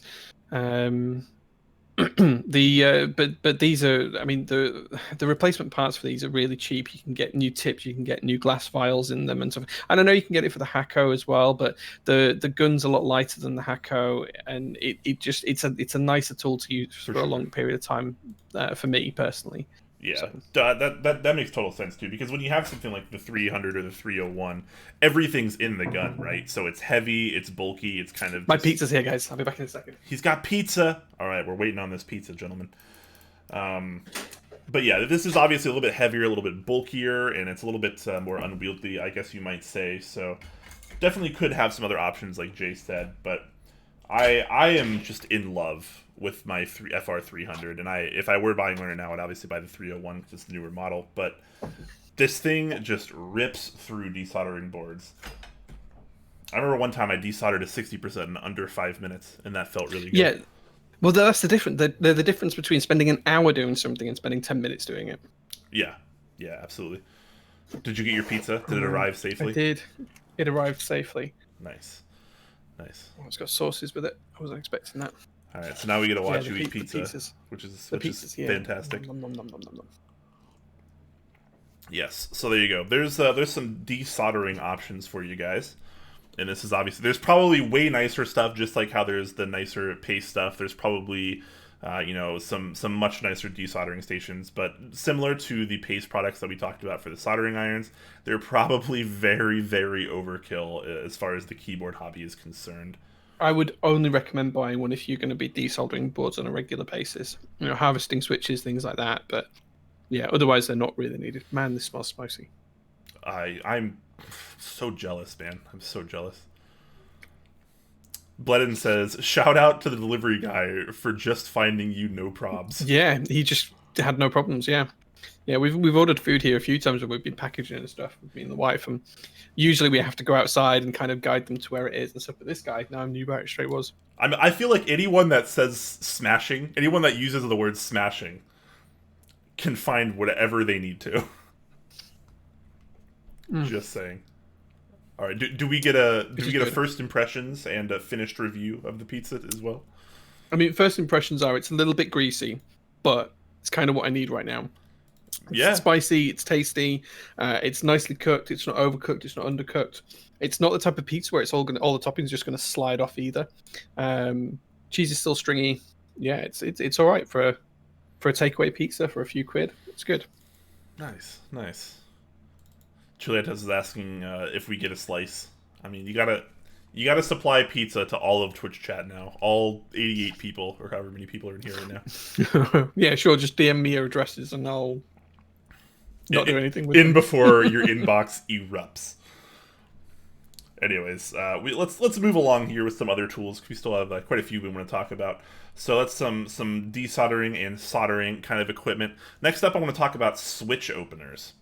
How do you feel about switch openers, Jay? Do you have a preferred switch opener? I do, and I use one of the Nutcracker V2s. So this is kind of like a milled aluminium switch opener, and on one side it has a standard MX switch opener, and on the other side it has, when you flip it over, it's got two kind of lids, and you can pull. If you pull the secondary lid off, it gives you access to a Kale switch opener. So I absolutely swear by it, but it is a milled piece of aluminium, so it's a really high-end tool. Just genuinely a nice thing to use. That's exactly it. That's the one right there. Yeah, I was trying to find. Is there a vendor that sells the V2 in America? I found the Daily Clack, which is the Australian version, but I guess that's good enough to show the picture. I guess. Mm-hmm. So yeah, the Nutcracker V2. This was a pretty cool concept because this one actually had both the MX and the Kale version in the same thing. Which is pretty fantastic. I think I actually have one or two of these somewhere around here. I know I was stocking up on switch openers because I was originally going to do a comparison between like a dozen of them. But as I kind of like started using them, I realized, man, there's really only one that I found that works like amazingly for me. And to me, it's the Key Boss. I'm a really big fan of the Key Boss. Now, so the sad part about this one is it doesn't have both in the same unit, so you have to get one for each Kale and MX. For all of you, like 3 people out there that are opening up Kale switches. But they do have the MX version, of course. That's what I use, and I've gone through a lot of the ones that a lot of people would probably deem nicer or more premium, but I gotta be honest, the Key Boss key opener has just been an absolute delight. I recently actually finally picked up, I'm not gonna be able to open this right now, but one of these kind of 2-in-1 magnetic ones that AIO3 did, that I believe are on KBDfans. I picked up one of these recently. Yeah, they were on KBDfans. I have one as well. They're good. Yeah, they're on a couple different places. I think I got mine. Where did I get mine from? I got mine from Divinity, because I didn't really want to bother with international shipping. But this is kind of like a 2-in-1 thing as well, where it's $25 and you get both in the same thing. And it comes with, I don't use it right now, but it comes with a little kind of chain that keeps them together as well.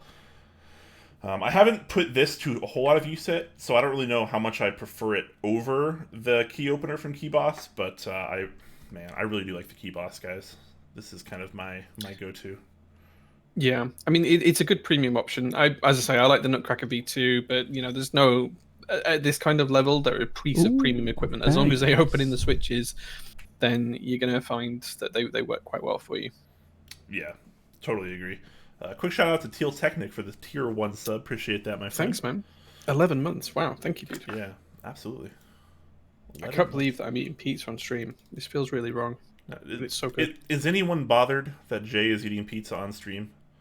Because, I mean, let's be real. You guys want to eat pizza right now, too, right? So, like, why would anyone... I think my wife would be bothered. Well, she'd be like, why didn't you save any for me? well, you know, what she doesn't know can't hurt her when it comes to pizza, Jay. We'll keep your secret. How about that? Yeah, the worrying thing is some people in chat do know how to contact my wife. That's the worrying thing. Oh shit, she's gonna find out. Oh man, Iwade says I'm bothered because I don't have any. That's fair. I'm kind of bothered too.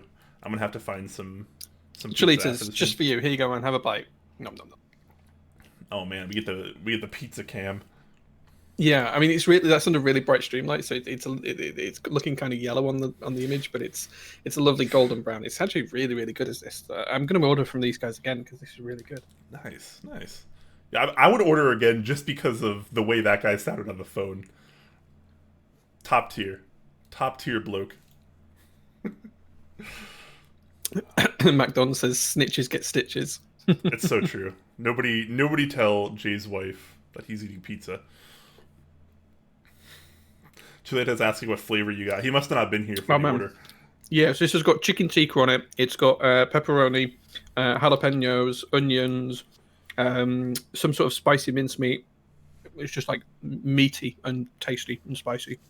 Having chicken tikka and jalapenos on the same pizza is that's such a new world thing. Like, it's really hot. It's really having spicy. them It's together good. on pizza is such an interesting concept to me. Now this is getting cruel. I totally agree. So let's get back to talking about some items here. So switch opener, definitely highly recommend if you plan on doing any kind of switch work. Obviously you need to open your switches if you plan on doing things like spring swapping or filming, stickering. I guess stickering is not really a thing anymore these days, but filming, lubing in particular is probably the big one, the more popular one. Definitely need a way to open your switches. However, I will say that you don't need a switch opener to open your switches. You absolutely do not. And maybe I'm dating myself a little bit here. I'm a little bit more old school in the keyboard community. There's cheaper options to talk about than these as well. There are other options that you can look at. There are, but I will say that at least the ones that I've found that are like really cheap are really not very good. Like I know there was some 3D printed ones. I 3D print them and chuck them in parcels as freebies for people. They're not amazing and they don't last forever. They are disposable tools. But I can print like 50 in a day or so for like, you know, next to nothing in material costs. So I give them away in packages as freebies. And I reckon you can get on average about 100 switches opened out of one 3D printed one. So for those on a budget, a 3D printed one, if you know someone with a 3D printer or you have one yourself, and there's public models available to make these on Thingiverse and all of the other 3D printer sites, then that might be an option for you because, you know, for very little you can get one. Yeah. Yeah, I mean, as far as that goes, that's pretty good value because it does wind up being free for the consumer, so you can't really argue with that. However, what if it's already a tool that you had already, Jay? Wait, I already have tools? This is my absolute all-time favorite multitasker in the keyboard world. A pair of tweezers, Jay. Nice. I use a pair of tweezers for probably almost every single keyboard related task of all time. Whether I'm lubing stabilizers, you know, tuning switches, building keyboards, chances are I'm using a pair of tweezers. And I will say that this is absolutely my favorite tool within the keyboard community. I know it's not a keyboard tool, but my gosh, does this get so much use. And I have a set. I bought a set of tweezers just because I like them so much. And I mean, these are, it's so cheap. You can get tweezer sets, I'm going to show you in just a moment, on Amazon, for example. I think this cost me around $20. So, you know, and it has, I think, 10 in the set. Let me go back to that real quick. All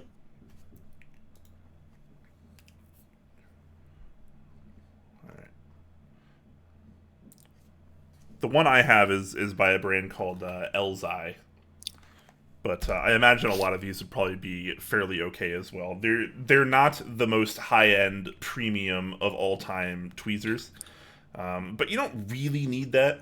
I used to open switches with tweezers as well. You just get it on one side, you crack it up, do the other side, you crack it up, bam, you're good to go. And it's actually relatively quick too. So if you're really trying to save money and you don't have the additional funds to allocate to something like a switch opener, just get a decent pair of tweezers. Even if you don't get a set, just get 1 or 2 pairs of tweezers, maybe one with a really fine needle tip like these. I like the needle tip a lot. You can get one that has a bit more of a flatter tip. Those are good too. I use these to hold switches or stabilizer parts while I'm lubing them.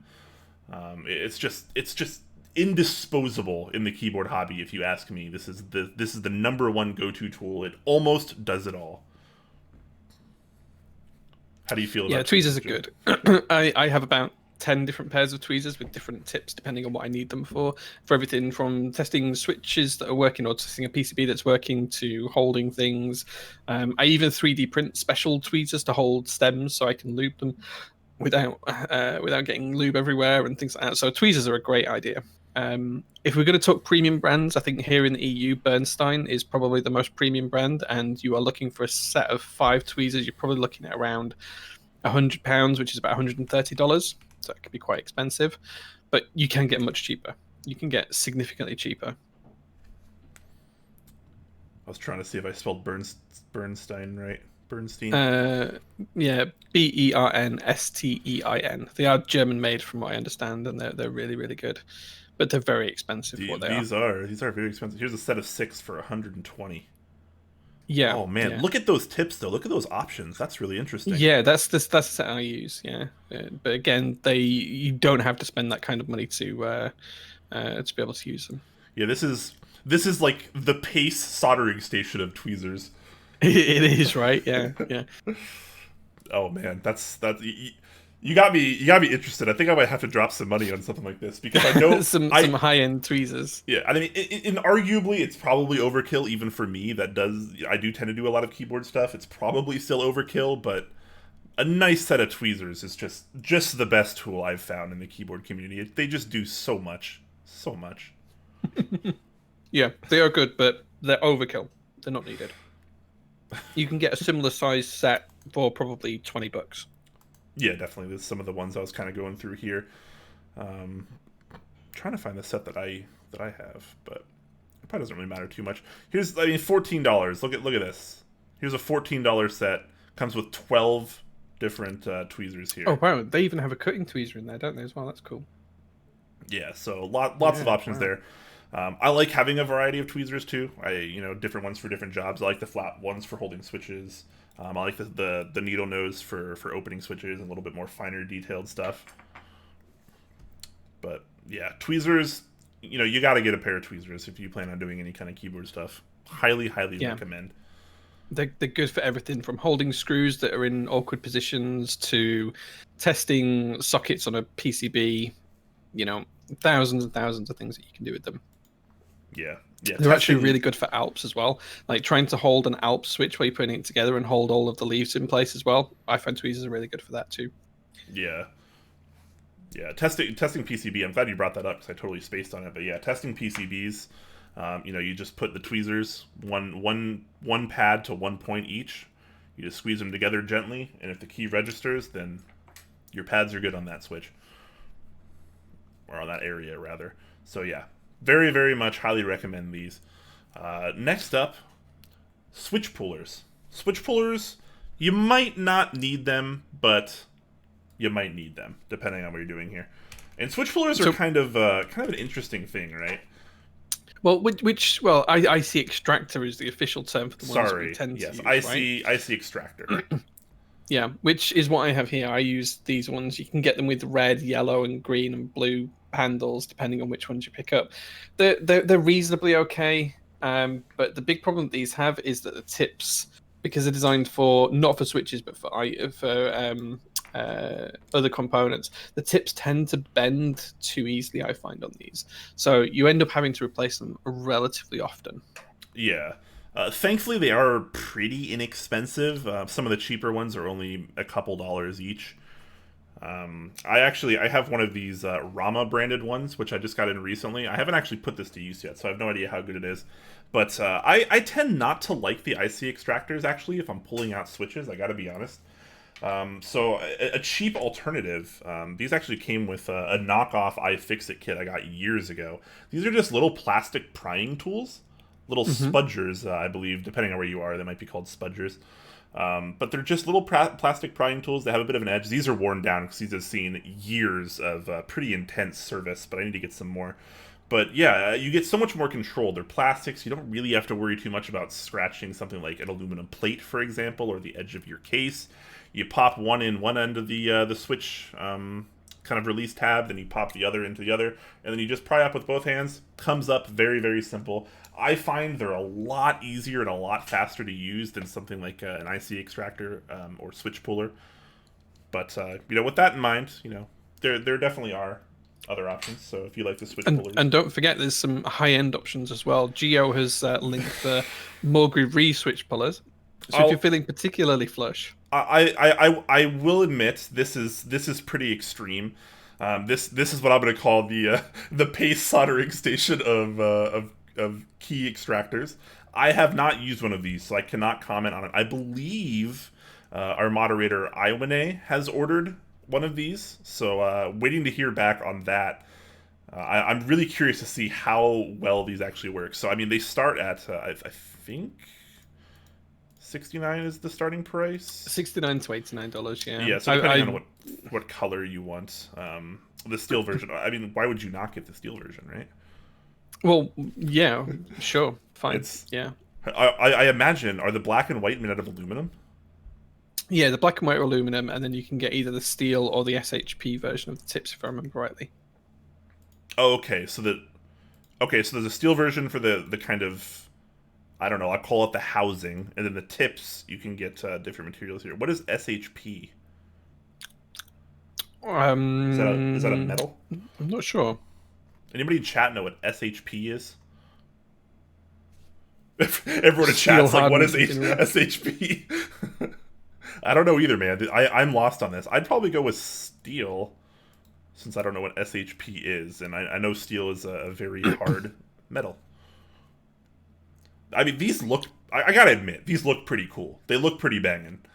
These look like they'd probably do a pretty good job of switches, because, like you mentioned, on a lot of the cheaper IC extractors, the tips just kind of bend. It's very thin metal, and even on this kind of Rama branded one, which is not exactly expensive either. This is admittedly just a slightly fancier IC extractor. Still very, very thin tips, and I'd worry about something like the longevity of pretty much any IC extractor. But this looks pretty bulky. This looks actually fairly premium. Yeah, I mean, just going by the price alone, it's premium. Well, I mean, full disclaimer, I bought one of these as well, so hopefully Okay. It'll be okay. I'm trying to do a quick bit of Googling on what the SHP might be, but I can't find anything. I'm assuming it's some sort of hardened plastic, and they're just a plastic tip. So you're not going to scratch things with them, and then you've got the option of the steel tips if you want actual metal tips. But I don't know what the S stands for. Yeah, I don't know. This is interesting. I'm hoping that people start getting these and people start letting me know how they feel about them, because this could be like, people joke that like, yeah, sure, $69, $89 switch puller, like, get the heck out of here, like, that's ridiculous. But if you take out a lot of switches, this could be a pretty cool option. One thing, I mean, hot swap is really big, especially for a lot of the newcomers in the hobby. It's really easy to just get a hot swap board, hot swap PCB. You can try out multiple switches, but at the same time, a lot of the PCBs or boards that are hot swap that come with IC pullers, for example, it's not a very good experience. I don't know how many of you out there that have really spent a lot of time with an IC extractor and been pulling switches out of board. It's not always the easiest thing, and it's not always the most fun, and oftentimes you wind up scratching your plate, or switches are flying everywhere or whatever. There's got to be a better option, right? Mm-hmm. And maybe this is it. Very interested to see. So, Iwane, when yours comes in, let me know. I don't know if Geo might have ordered one as well. Let me know how these are. Yeah, full disclaimer, I ordered one too, but it hasn't come yet. I haven't even got shipping notification. The other thing as well is they actually have the crevice lighting board in stock as well. Oh no, we're not going to talk about that. We're not going to talk about that. They changed the name of it too, right? It used to be called like the Moyen, and I think it's called something else now. I'm gonna have to look. I'm gonna have to look right now because it's gonna drive me nuts. The Devil Rock. That's right. Yeah, the Devil Rock. I could have swore this used to be. Someone correct me if I'm wrong. This used to be called the Moyen, like the Moyen, yeah. the Moyen '96, like 3 years ago or 2 years ago. Yeah. This is. Oh wait, they have the Devil Rock mechanical keyboard data line as well as a separate listing. Is that just like the USB cable for it?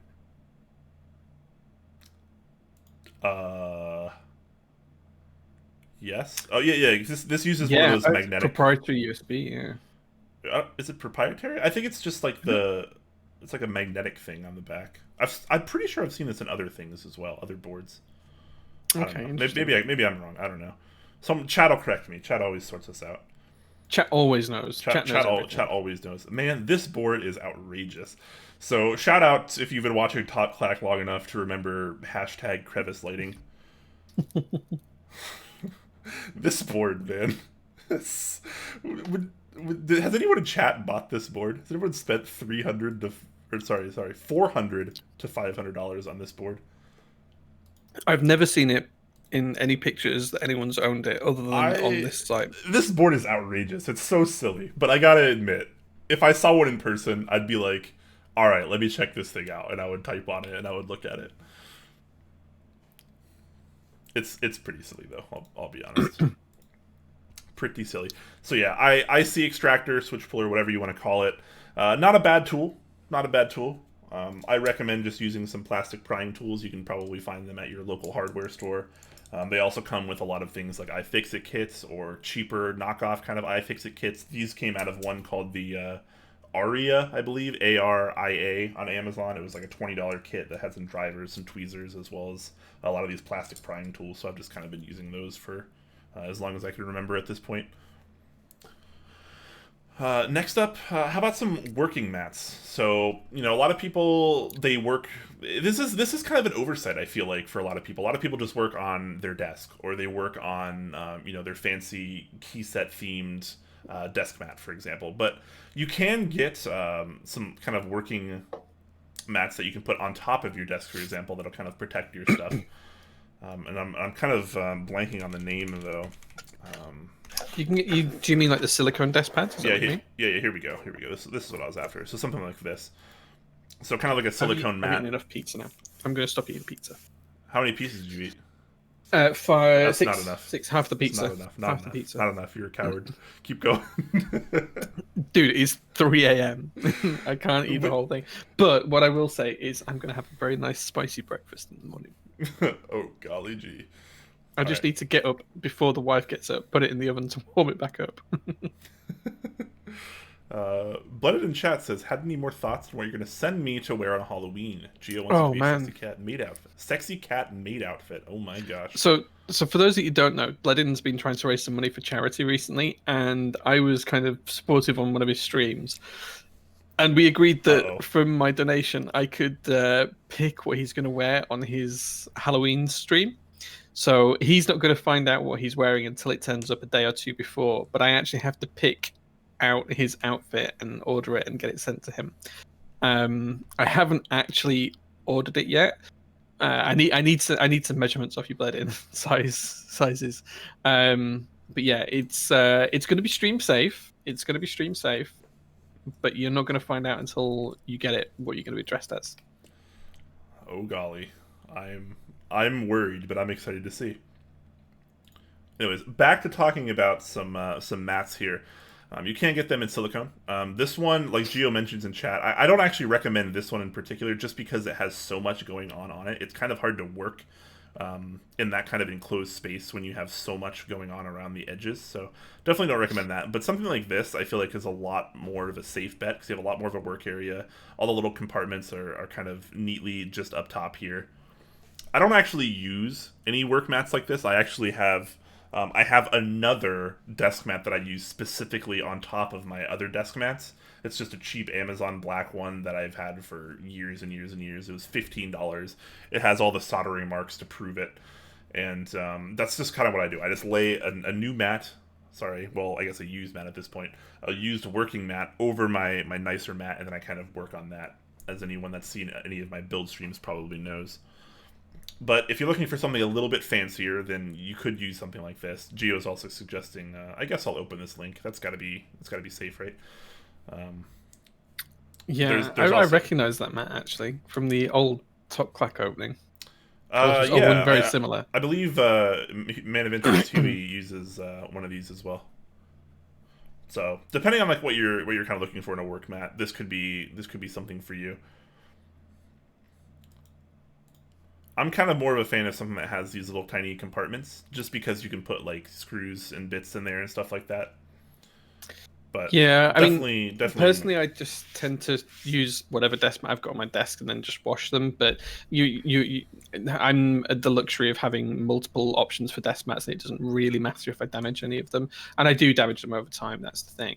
I've never tried one of these silicone type ones, but I do in the warehouse. If people have seen any of my Insta stories when I'm doing stuff there, I do have like a proper green thick cutting mat that I solder and desolder and cut things on and all that kind of stuff, which is really, really useful. And I probably should get something similar for actually streaming, but I've not tried one of these silicone mats. If anyone's got like a recommendation on them, I'd be absolutely interested in it. Lunar Sama links one in chat, or he links a post rather, to an interest check for a work mat. All right, I haven't seen this yet.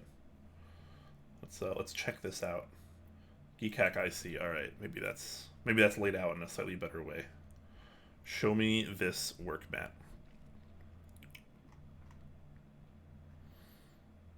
These pictures are taking an enormous amount of time to load. Okay.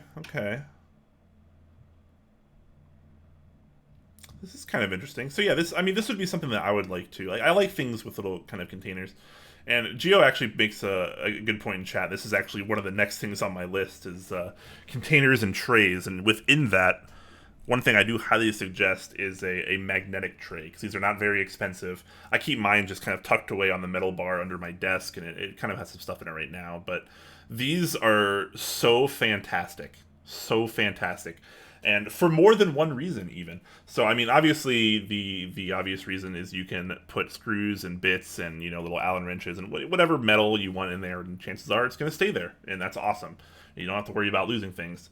However, when you do lose things, like, let's say you're opening up some switches, and then you have to sacrifice some springs to the carpet gods, for example. If you have one of these, you don't have to worry, because what you do here is you just take this and you run it along the floor back and forth, and it'll just pick up anything that you've dropped that's metal. That's big brain.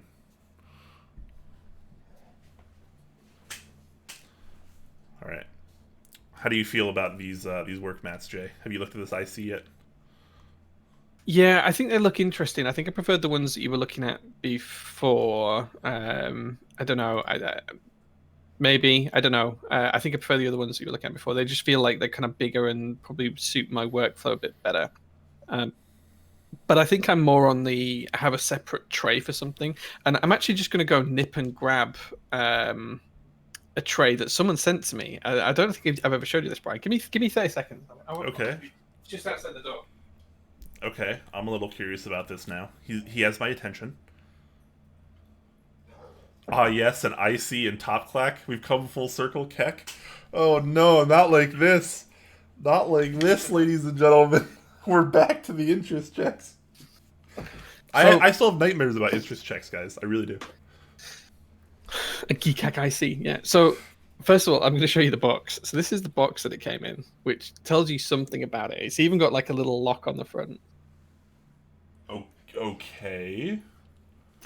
And this is a little tub that someone bought me. Look how fancy this is inside. Like, wait, hold on. Let me. I'm trying not to show the actual thing, but look how fancy it is inside. It's all padded on the top and padded on the sides and everything else. And yeah, but this is it's actually not a bowl for this kind of thing. But look how beautiful this is. Oh yeah.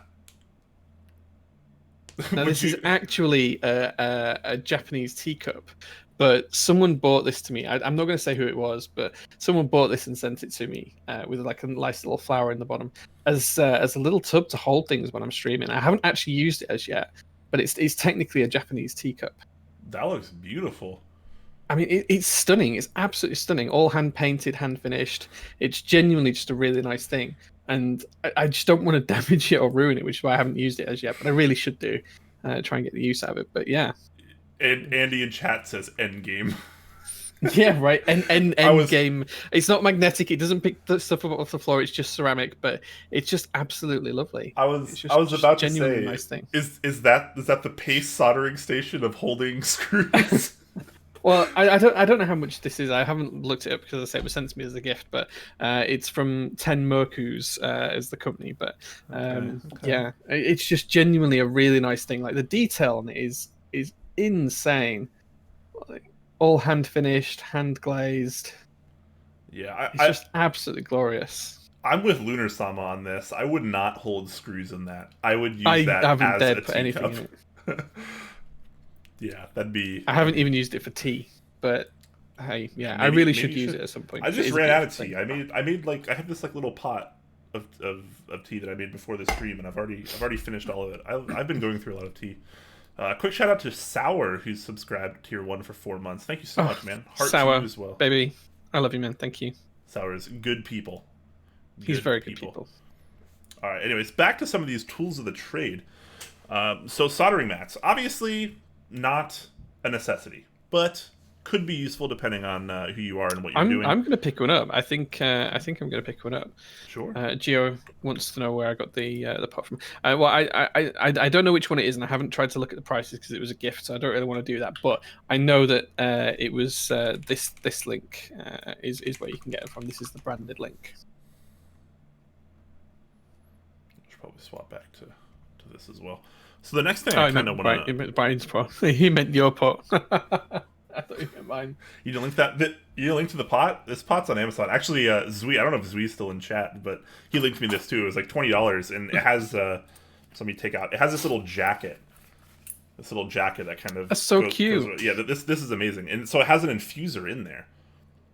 So you just put the tea in there. It infuses it for you. Nice. Has like a multi-piece lid here is the top, and then you can kind of has another kind of a funnel, and then the infuser sits in that. So really awesome. Probably one of the best items I've ever paid $20 for, to be honest with you. Nice. But moving right along here after the mats, I want to talk a little about containers, because I feel like this is another kind of overlooked thing in the keyboard hobby. Having containers is like freaking amazing, man. And something I recommend is actually I think this is one of the versions of what I use. This is exactly what I use for. I have switch parts already that I've been looping through switches. So these are basically just like plastic little food containers that they're made for food, but they have airtight lids and they're a pretty good size. You can pick up some of these and you can just put parts in them to save them. I am completely with you. I use tubs as well. This one doesn't have a lid on because I'm in it all the time. But I have dozens and dozens and dozens of these tubs in various drawers and with various things in. And yeah, these are literally all saved from the takeaway. I don't buy these from when I order an Indian takeaway. I just save these, put them in the dishwasher, and then let them dry and then use them for parts. But I've got tons and tons and tons of these. Yeah, I totally agree. And if you're one of those people that orders, you order takeout and you have some soup or whatever, and it comes in like a small container like this, sometimes you see bigger ones. If they have those sealed airtight lids, like it's actually a pretty good idea to keep those. You could reuse those for lots and lots and lots of different things. I've been using these for keyboards for years as well, and it's just fantastic. You can just organize. You have a bunch of them. I have this little assembly line of 4, 5, 6 trays, and you kind of just put different things in there as you need. Really convenient. I do think that having a set of kind of containers like this, especially with lids, really good idea. And I know we've come full circle now because we're showing food again. These are food containers. When is Top Clack gonna make the full transition to Top Snack? Well, we've been eating pizza, or I've been eating pizza on stream this week, so Yeah, maybe next week. I feel like we're almost there. Maybe next week I'll eat the pizza, and you can watch me eat the pizza this time. Yeah, that sounds like a good idea. Yeah. Freaking pizza, man. Gotta love a bit of pizza. I love pizza, man. I love pizza so much. Pizza and pie. They're my two favorite things. Oh man. All right. So, anyways, plastic containers. Highly suggest getting some of those if you're planning on entering the hobby. Really good for separating switch parts, among other things. You can put key sets in there, or switches in there, temporarily or otherwise. You know, it's just a good thing to have. Yeah, yeah. And the other thing I use, which is kind of similar to this, I have one here. I use these for keycap sets. Let me just open this up and I can show you guys a little bit better. But I use these for keycap sets more than anything else. Is mason jars. So they're airtight, they're UV protected, they're designed for fluids and holding everything like that. But these are just really, really good, and you can pick them up relatively cheaply here in the UK. I don't know about internationally, but they're usually a couple of pounds, and they're just really solid bits of kit for storing stuff in. So I use these for pretty much every keycap set that's not in a GMK tray. Nice. Ozai says Top Clack are becoming Tupperware consultants. Sure, yeah. I mean, if we get commission for it, right? Keep an open mind, and we can be whatever, right? We have our own destinies. You can be, if you can dream it, you can be it. Yeah. What is it? Don't let your dreams be memes. Yeah. If you can dream it, you can be it. Oh my gosh! All right, so there you go. Plastic containers, definitely on my my parts of choice list. And well, next up, I have magnetic tray on the next thing, but I kind of already showed that. Kind of covered that one. Yeah. Did you have more to add about the magnetic trays? Do you have some crazy high end pace equivalent magnetic trays that I don't know about? Tease, not yet, but soon. Okay. Interesting. Yeah, a bit of a tease, but I'm working with a friend on something kind of similar, magnetic trays that could be really useful. So maybe I don't want to say anymore because nothing's finalized yet. But okay. Maybe prototype soon. Okay, well we'll be looking forward to that. Next up is going to be a pretty obvious one though, a keycap puller. Oh man, I've got so many of these. I mean, yeah, I think anyone that's been in the hobby for almost any amount of time probably has at least 1 to 100 of these. That's just kind of the way it works. I have somewhere between 5 and 10 of them, and I know I've lost several of them. This is a pretty obvious one, but I think a lot of people kind of take it for granted because a lot of us that have been around the hobby, like I said, we already have one. Maybe we got one from a key set years ago, or you just bought one years ago. But if you're brand new to the hobby, and depending on what you buy, it might not come with a keycap puller. So it is a good idea to kind of pick one of these up if you're not going to be getting one. I should have brought one out. I know I have one somewhere. I should have brought one out to show, but the little ring pullers, like the plastic ring pullers, like the really cheap ones that come with some keyboards and this one's kind of got both ends, and it's got one on either end. It's got the wire on one end, and it's got the little ring style puller on the other. Yeah, so the plastic ring pullers I really don't like. I feel like they don't do a very good job, and depending on like the keycap profile and how good you are with it, it's really easy to kind of scratch the side of keycaps. I've done it in the past, and it's not very cool. So I really don't like those at all. I much prefer the wired option. I don't know if you're in the same camp as me, Jay, but I tend to mix and match between. So one of the tools I have that I can't find anymore since I've moved to the warehouse is I actually had one of these that was kind of like the plastic end. It was kind of like this end, but it actually had rubber pads on the corners so you couldn't scratch keycaps and things. Now I can't find that anywhere. So since then I've been solely using the wired version. But the wired version was always better for the larger keys anyway. Anything that needs a stabilizer, you always wanted the wired side anyway, in my view. Yeah, totally fair. And if you're new to the hobby, a key set that you might buy, or a keyboard, an OEM keyboard that you might buy, a lot of the times they will come with a key set, or a keycap puller, rather. I know a lot of the old Gateron sets used to come with a keycap puller. And I know quite a few OEM keyboards come with a keycap puller. But if you don't have one, and none of the stuff that you're buying includes one, you should probably pick one up. Because it's better to have it and not need it than need it and not have it, right?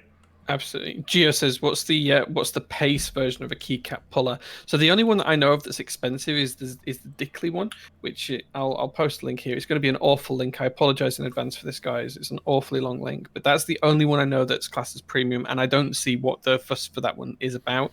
It just looks like the same as any other one to me, but it's quite expensive. Is expensive for a key puller. Yeah. What? That's 40% off as well. I saw these when they were full price. That's the only premium kind of priced one I know, but there's no reason to buy that in my view. I don't understand why is this so expensive? It doesn't. It's steel, I guess. The wires are steel, yeah. I mean, I don't think the handle is. Okay, see. Okay, so this can't necessarily be the Pace equivalent for this product because Pace actually is a good product. That's a good point. Yeah. So the idea that like something is like the upper echelon of its genre means it has to be good for the price. It has to make sense. This doesn't make sense.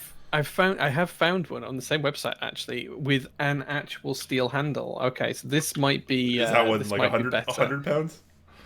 No, it's broadly the same price, but it's actually got a milled steel handle, so you can actually see that there.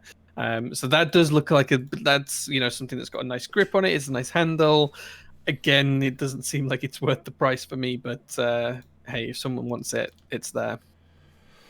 I'm gonna go ahead and recommend against spending anywhere remotely. just buy the $3 one. Yeah. Yeah, I mean, basically go on Amazon wherever you are and get or another site that you know of, and just get whatever the cheapest wire puller it is.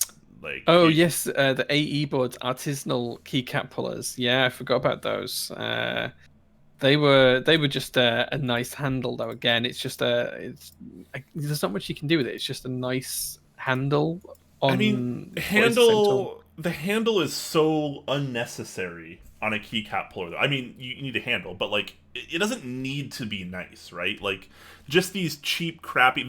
I've been using this one for like 3 years now. This came with an Enjoy PBT set like 3 years ago that I had, and it's been dominant ever since. It's freaking amazing.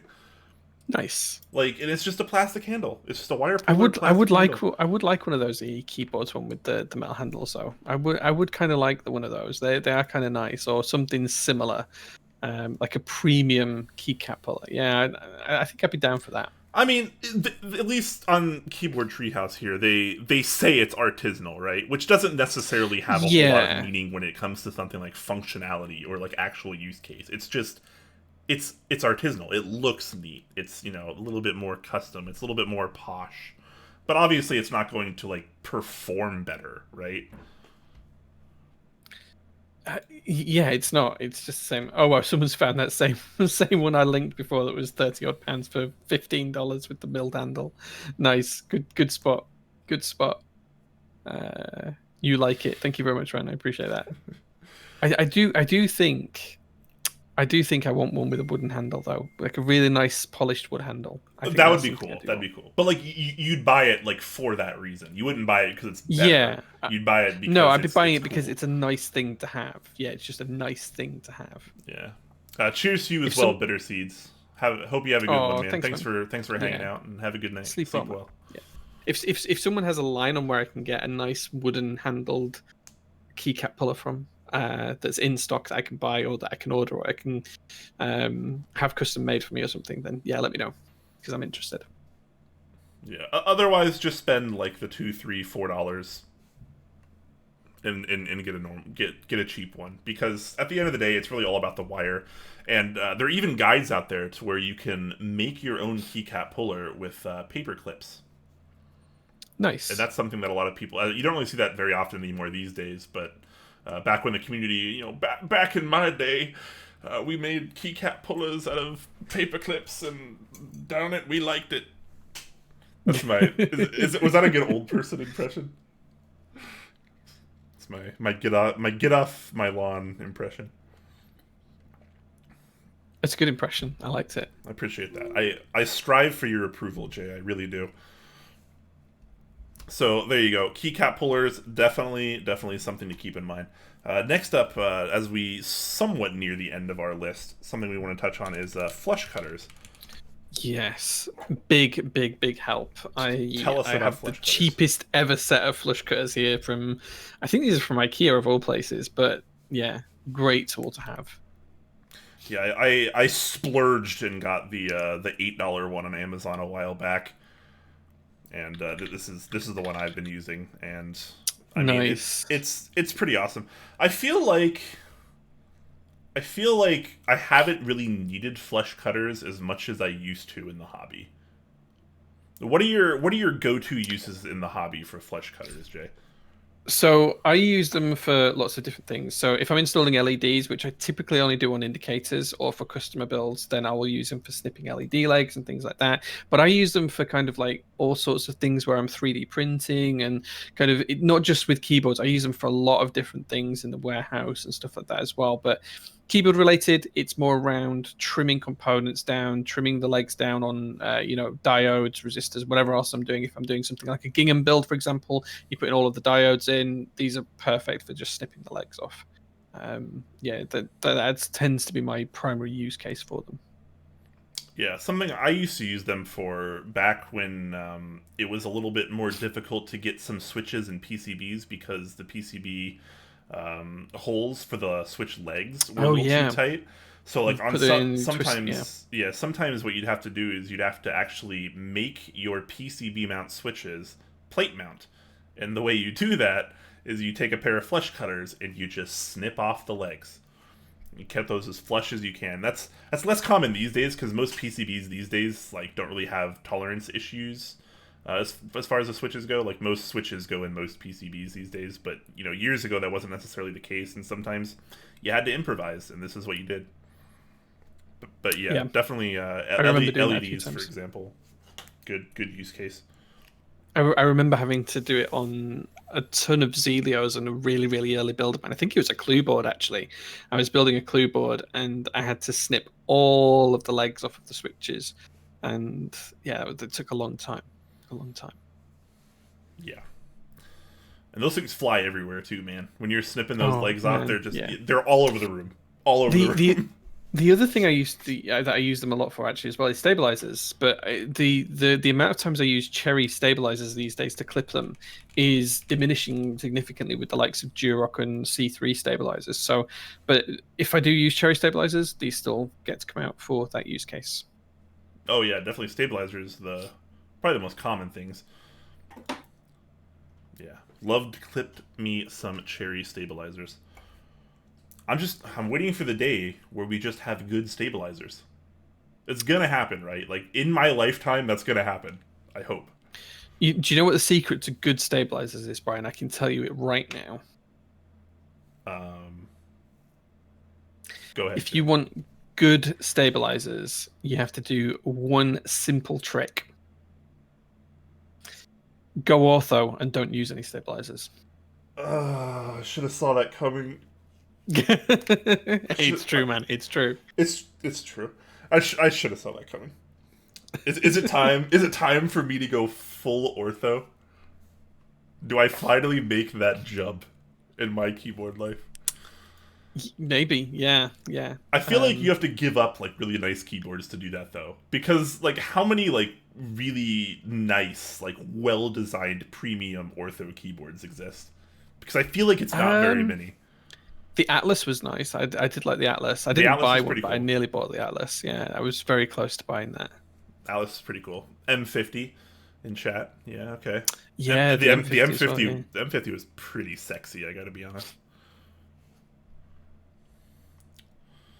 Anyways, moving right along with our tool list so we don't take out... How have we been doing this show for 2 hours already, Jay?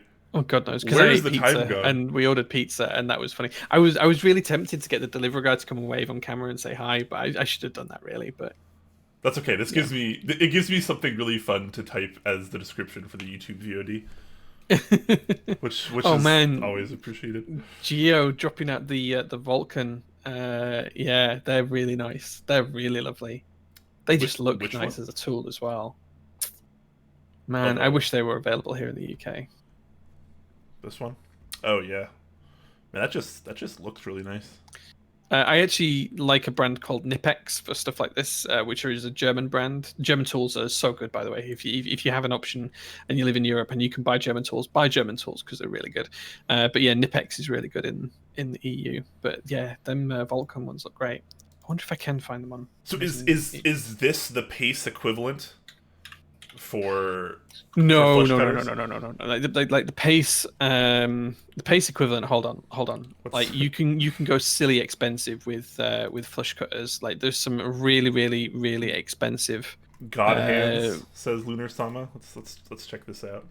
So you can look at Lindstrom as well. They're like a really high tiered brand. There you go. There's a link. It's an awful link again, but like you can pay upwards of $600 on some decent flush cutters. $600. Oh my. Yeah, gosh. Yeah. Lindstrom are like the upper echelon of that kind of tool.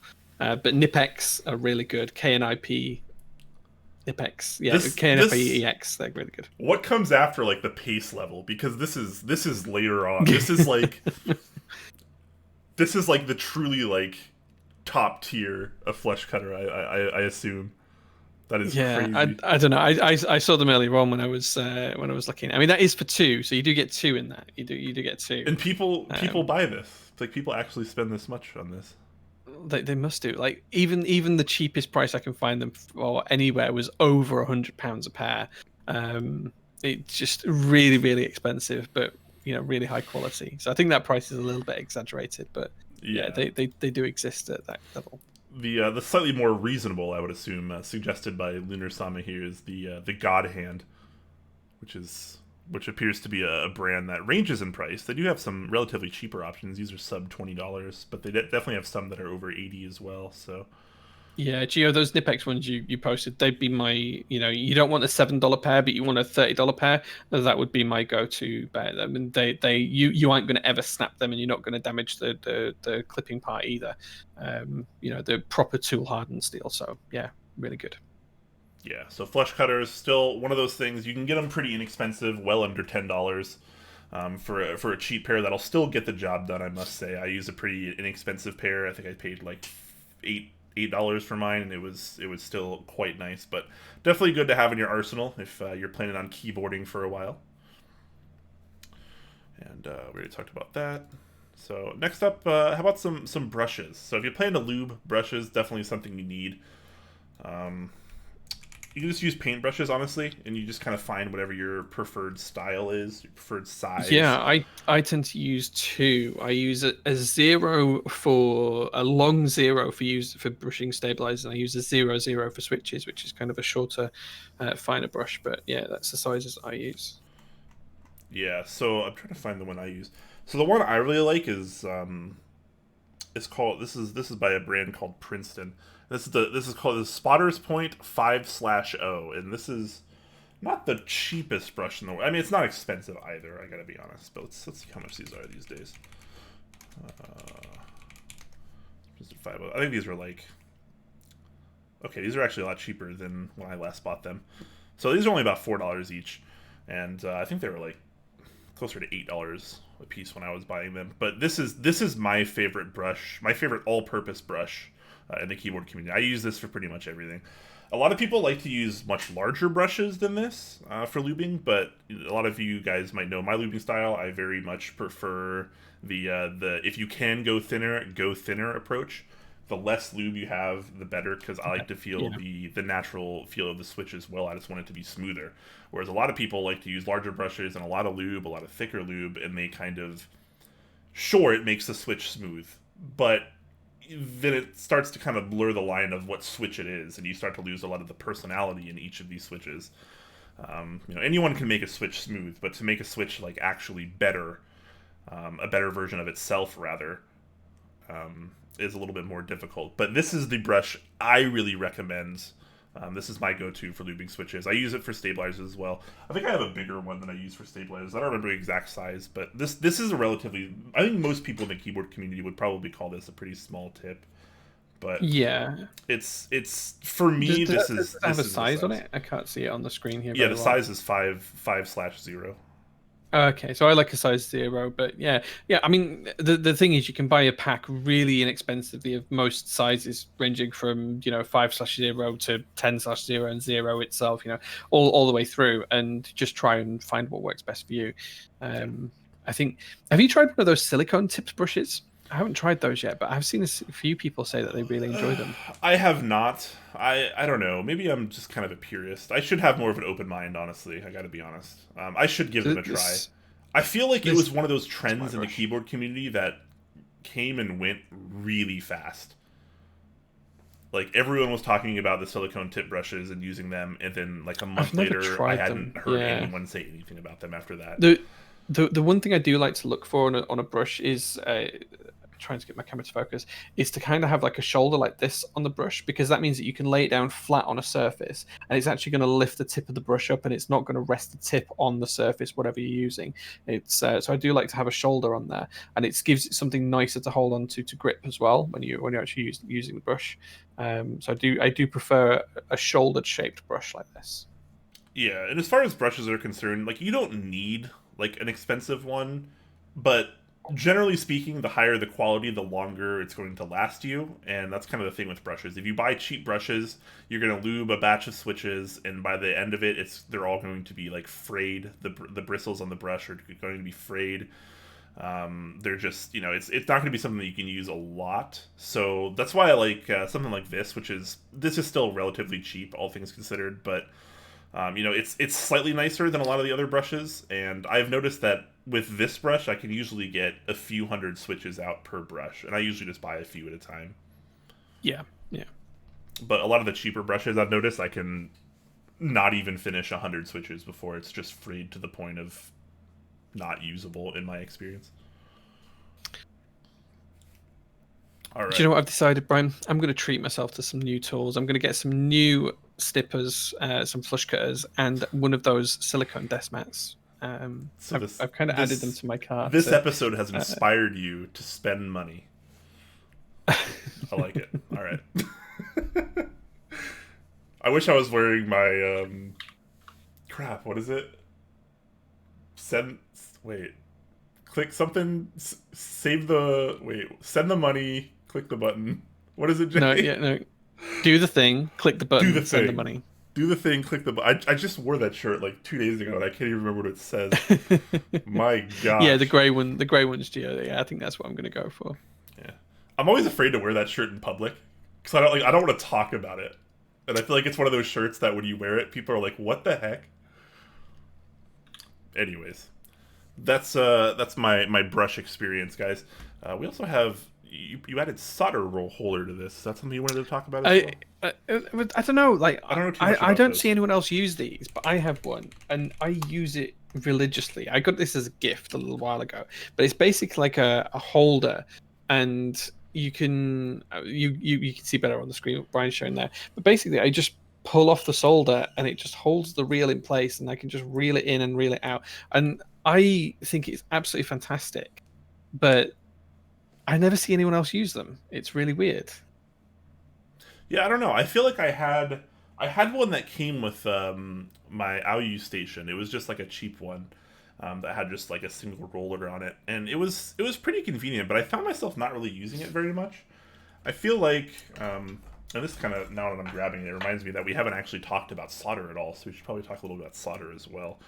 But what I do is I just keep it on my desk, and I kind of just roll it out as I need it. And I don't know. I just like I like the roll holder. Like, I've been using one of these roll holders since I started streaming, and I very rarely see anyone else use them. A couple of people in chat have said some other people have one, but like, I genuinely think it's a much nicer way to hold your solder and keep it rolling out. It's just an easier, tidier way of having it. Yeah. Okay. I think this is one of the things I'm gonna need to pick up, because I haven't used a roller in so long that I feel like I don't know what I'm missing out on. It's one of those scenarios. And I feel like it probably is one of those kind of quality of life things when you're soldering, or at least doing a fair amount of soldering. Because again, this is, investments you don't necessarily need to be making unless you're actually doing a fair amount of the work, right? 303N in chat asked us a question. about brushes, and I totally glossed over it. I'm sorry about that. He says, "How do you store your brushes?" I wash mine. Like after I'm done with like a lubing session or whatever, I wash mine, hot soap and water. I dry it out, and then I just put it in one of my drawers. Honestly, I don't have a fancy case or anything storage method. Bear in mind that I can't really speak for Jay, obviously, but I'm not an expert on any of this stuff either. This is all just a culmination of my experiences throughout the keyboard hobby. Oh man, yeah, I would not say I was an expert, but like, I like nice tools to do nice jobs with, and Certainly. yeah, that's where my knowledge comes from. Yeah, and I think we can probably, since we forgot to talk about it earlier, we can probably end on soldering before we move over to our Q&A on solder, or rather the actual product. What solder do you use, Jay? What do you like? What's your go-to? Like, I generally go for Kester. So the roll I have in here, I can show you. It's going to be on the small screen, but is the brand I tend to go for is Kester, and it's always Russing cord. There we go. That's the one I use. So this is 0.7 millimeter, I think. You go 0.7. Yeah, I think it's 0.7. I go mine is 0.8. That's what I've been using. Yeah, I mean, I have gone thicker, but like this is just perfect for me in terms of its thickness for pretty much everything. Like, yeah, it's just really good. But the thing is, Kester solder is really expensive, and whilst it is really good, it is way overkill for 90% of what we do in the hobby. Yeah. Like, just a general roll of solder should do the job for most people. In fact, I think I've got a cheap roll here somewhere. Yeah. I mean, with that said, one roll is a lot of solder. Like, yeah, like I buy it by the pound. I buy a pound. So those Kester rolls come in a pound. I think those are the large ones that you've got on the screen at the moment, Yeah. and that will last me around 3 months of roll. Yeah. Yeah. Let's be real here. You do a lot of soldering. Oh yeah. Compared to yeah, like the tons, normal yeah. keyboard enthusiast as well. So yeah, I'm a big fan of Kester as well. I got to be honest, I haven't really used many other brands. I think I've used one or two other brands in my entire life, but I keep going back to Kester. It works for me. I like the 0.8 millimeter personally. That's kind of my favorite size. I feel like it's a nice kind of middle ground. If you need to do smaller stuff like SMD stuff or LEDs, but it's still big enough to get you sorted out for some switches. 0.7, like Jay uses, I think is also probably a pretty good size, very similar. So Yeah, for SMD components, I do have a 0.3 roll of Kester solder, but I've had the same pound roll of Kester solder of that for about 3 years, and I've never used it because I don't do that much soldering. But yeah, yeah, I think it's 0.3. Yeah. I feel like this is. I mean, I've been in the hobby since. Okay, I've been soldering since 2016, and I think this is my third pound of Kester. Third or fourth roll, like. So it takes me at least a year or a year and a half to go through a roll, and I definitely don't do as much soldering as you. So let that be known. Yeah, but yeah. I mean, that being said, any reputable 6040 or 6337 solder is going to be just fine. Pretty much any solder is going to be fine. If you're only soldering switches, it's going to be fine. Somewhere around 1 millimeter. Any bigger and you'll start to struggle, but somewhere around 1 millimeter. Look for 6337 ratio in terms of its content. Make sure it's got Royston cord, and you'll be fine. Yep, totally agree. And on that note, we're going to move over to our Q&A. But before we do that, we're going to talk about our sponsors for a moment. However, if you do have questions for us, you can start asking them right now. We're going to move over to our Q&A segment, and you can use the @TopClack tag, and you can ask us whatever you want. Whatever your heart desires. I mean, hopefully something keyboard related, but, we understand. We understand if it's not. On a stream where we've been, eating pizza. So, oh man. Well, you've been eating pizza. I've been sitting here hungry, wishing I was eating pizza. But I'll taper my anger for the meantime, and I'm going to talk a little about Novel Keys, our first sponsor of today. And Novel Keys, fantastic sponsor. They've been around for a few years now, and we absolutely love the guys over there. Mike, one of the nicest guys in the community. We've had him on the show recently. You guys know he's just an absolute gem. And Novel Keys, I believe, is no different. So lots of things going on right now, including one of the things I've been really excited for, the NK65 Milkshake Edition. $190 gets you the entire keyboard, the entire thing. Comes with the switches already installed, comes with the caps already on, has the cable, it's the full keyboard, it's the real deal. So it's the full build. And I think this is really cool because we don't really get keyboards of this quality and caliber. I know this isn't like a super high-end premium epic like Keycult TGR level product, but for $190, that's a lot of keyboard. That's a lot of keyboard. It's a huge amount of keyboard. It's a huge amount of keyboard. So really, really stoked on this. Definitely suggest hopping in on that if that's something you're into, or maybe a nice gift for someone that you're trying to get into the hobby. Could be a fantastic way to go about that. GMK Monakai, I don't know why I say Monakai. It's Monakai material, still in group buy right now. This ends relatively soon on October 4th, so if this is a set you've been looking at, you got to make your decision soon, because that's ending very soon. So if you're a fan of the IDE themed kind of key sets, that could be for you. If GMK is not your thing, SA might be. SA Jadeite is still in group buy right now as well, and this group buy goes until the 16th, so you have a little bit of time left on that. GMK Sloth, I forgot to mention. This ends tomorrow, I believe. Yeah, tomorrow. So if this is a set you've been looking at, definitely make sure you get on it today because ending very, very, very soon. This one I really appreciate the desk mat of, by the way. I'm gonna grab one of these desk mats. This is one of the best desk mats I've ever seen in my life. It's a really cute mat, isn't it? It's fantastic. Really nice. It really is. So I'm grabbing one of those regardless. And if you're looking for something else, maybe looking for some switches or stabilizers, or hey, maybe this is the pace of the keycap puller. Maybe, yeah. I actually own one of these, and it has like switches on it too. It's pretty cool. They pretty much have you covered. So look forward to the Novelty Silk and Dry series being restocked soon. Hopefully those are the pre-lube switches for the Silk series. 55 cents a switch rather. Very inexpensive, good budget option if you're looking for some lube switches coming to the hobby. Hopefully those get restocked very soon. But if you're buying something in stock, use the promo code Clack, one word, no caps. It'll get you 5% off your order, and it'll show Mike and crew that you love us or hate us. Yeah, maybe either absolutely. Use the code.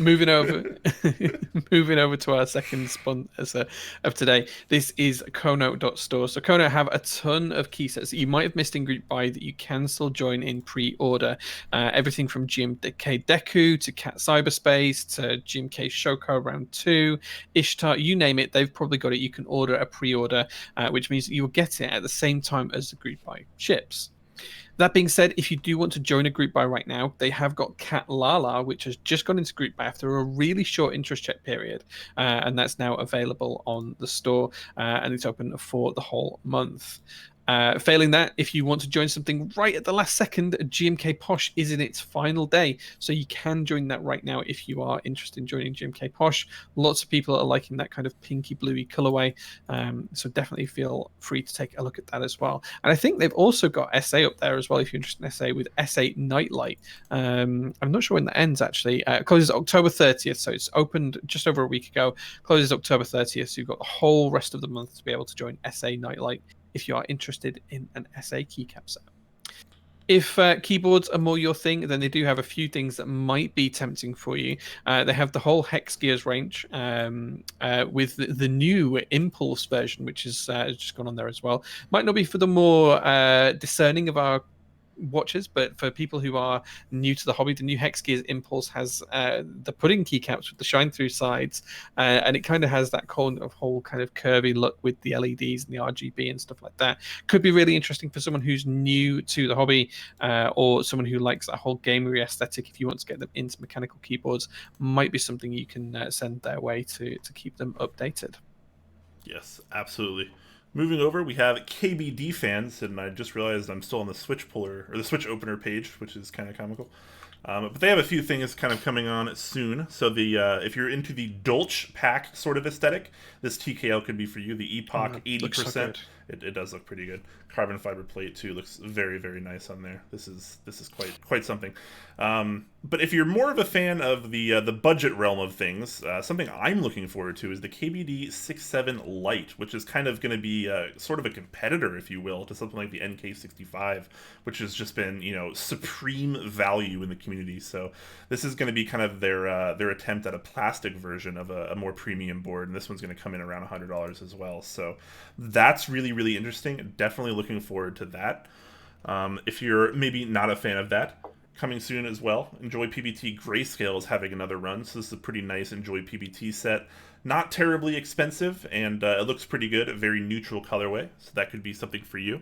If maybe you're not a fan of any of those, KBDfans is sort of a one-stop shop, if you will. So lots of different keycaps, switches, stabilizers, cases, PCBs, plates, you name it. There's something there. As I scroll through here, there's just like there's new stuff every freaking day I look here. And something that's really cool here that a lot of pieces don't actually do is they have a B stock section, which doesn't always have stuff in it.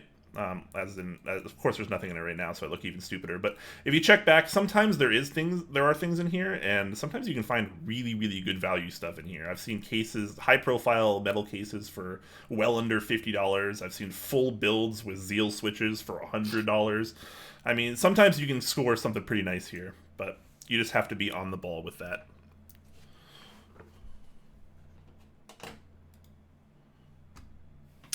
Moving over to our final sponsor of today, it is the wonderful Mekanisk.com, run by Leandrin, who I know is one of the community stalwarts. He's been around a while, always good to chat to, and recently he's been popping up a lot in the Top Pack server, so watch out for him posting there.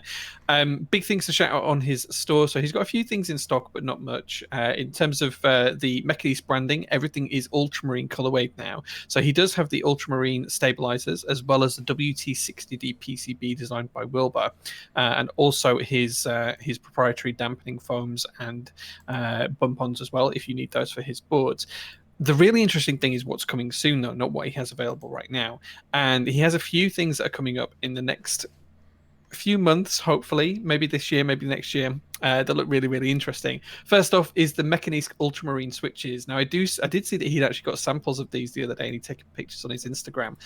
So these have finally come in, but I imagine they should be available soon, but they're all the Ultramarine branding. They've got the Mekanisk branding on top. I'm interested to try these out.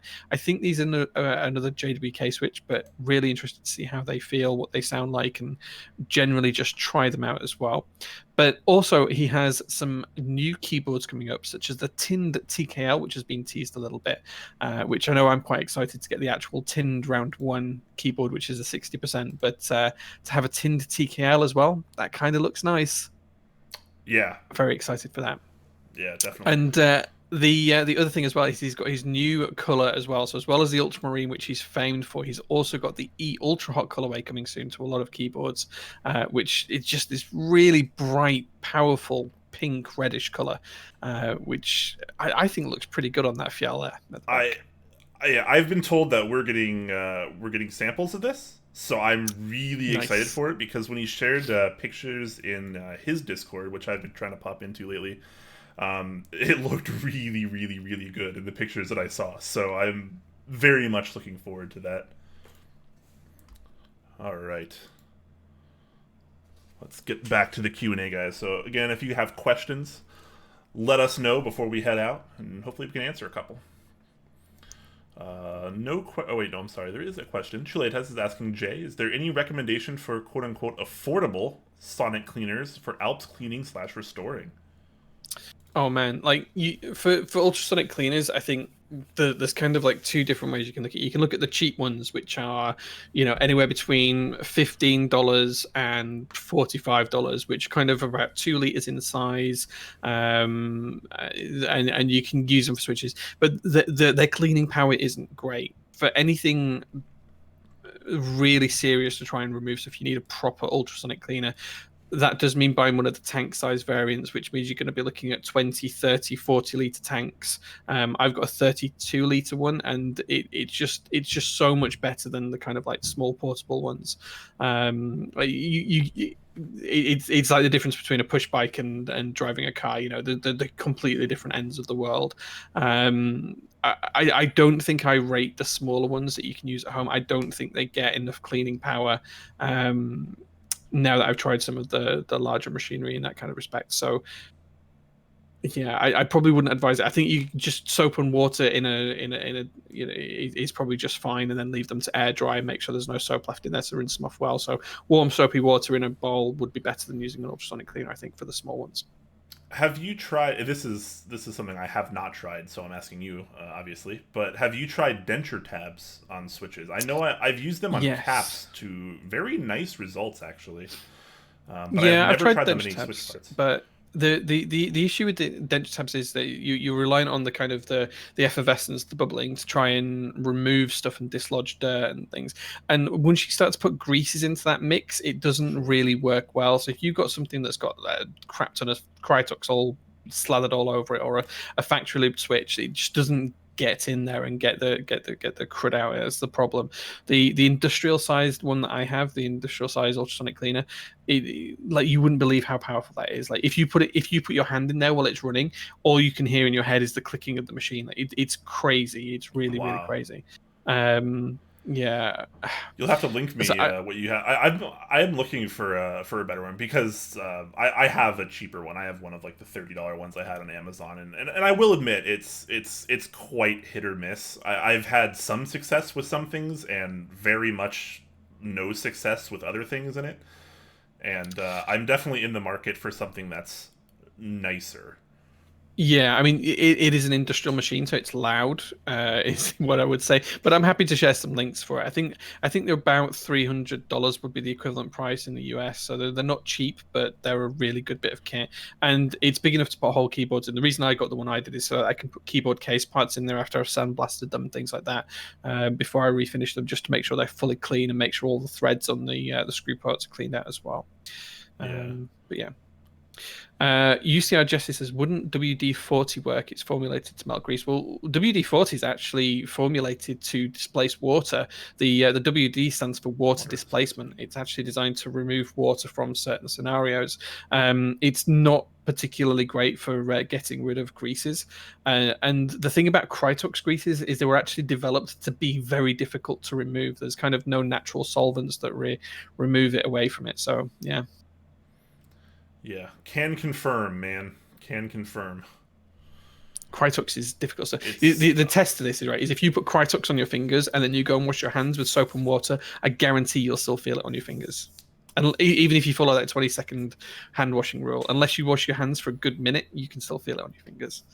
Yeah. Jesse also says, is Jay on his 90th hour of work this week, and does he deserve a bit of sleep? I know the answer. Oh, This is man. rhetorical. Oh man, I don't know how many hours I've worked this week. You're a machine, man. I don't know how you do it, honestly. Like Monday to Wednesday, Monday and Tuesday this week, I got to the warehouse for 6:30, 7 a.m. Did the day job until like 5 p.m. Went home and had dinner for an hour, and then I was back here until midnight, 1 a.m. both nights. That's kind of usual for me. Wednesday, I took the night off. I just said no. I did my day job. I did a couple of things at the unit. Went home for 6 p.m. and that was it. I just crashed out and watched TV.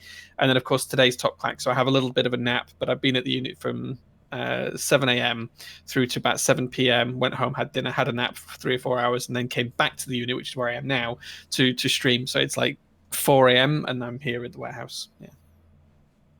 Basically, I make Jay get up when he doesn't need to. Yeah. And tomorrow is my non-working day for my day job, which means I can spend all day doing keyboard stuff and catch up with some of that kind of stuff. Because there's all the fun stuff like prototyping and arranging things and buying parts and stuff like that and buying stock, but then there's all the really boring stuff that has to happen as well, such as all the paperwork. You can probably see behind me there's like loads of folders and files and stuff. I have to do tax reports and returns and keep in line with government regulations and prove that I'm doing certain things and chat with the accountants. Tomorrow is my day of doing all of that boring stuff, so yeah. Yep. Sucks, but gotta do it. Max Feeling is asking, tangential to keyboard tools, why did you choose the 3D printer that you did? Oh, I assume this is to me. I don't think you have one, Brian. I assume it's to me. Yeah, So I'm not going for that. yeah, I mean, I've been 3D printing for a couple of years now, and I started off with an Ender 3, and I thought that was really good. And I thought it was great, and I got some prints out. It took a long time of working with it to get some decent prints out of it, but I thought it was good. And then I needed something that was a little bit more professional when I started printing out freebies to give to people. So when I set up Prototypist, I bought a Prusa i3 Mark 3S. and like the world of difference was unbelievable. So I've been using that for about 4 months now, 5 months, printing out bits of like freebies for customers and printing out mini versions of keyboards and functional parts and stuff. And I just couldn't keep up with the amount that I needed to print. So the reason why you've seen on my Instagram stories another one being built is just because I wasn't able to print things fast enough. So I've had to build another one, and I've now got 2 running in tandem, both identical printers, Prusa i3 Mark III S's. But they're just really, really good. Like, they're so simple to put together. The bed leveling works better than anything else. So you can use an Ender 3 or another type of printer with a BL Touch, and the bed leveling is okay. But the version that's on the end on the Prusas it's called the Pinder Pro, but it's just so good. It's just, they're a proper productionized machine. Once you build it up, it's not something that needs any looking after. You can just set the files and away you go. You click go and it just does it. It's a proper production machine, and that's why I picked that. Nice. Geo says your printing sucks. So much stringing. You need to dial in your temp better. He's winding me up because I was struggling with a certain type of plastic on it, PETG. But at the minute on PLA, there's no stringing on PLA. Yeah. And the other thing you have to bear in mind as well is that 3D printing is really, really susceptible to variation changes in the atmosphere that you're printing in. And bear in mind that mine are in a 2,200 square foot warehouse with 64 feet high ceilings. So there is a ton of variable change in there. Oh man.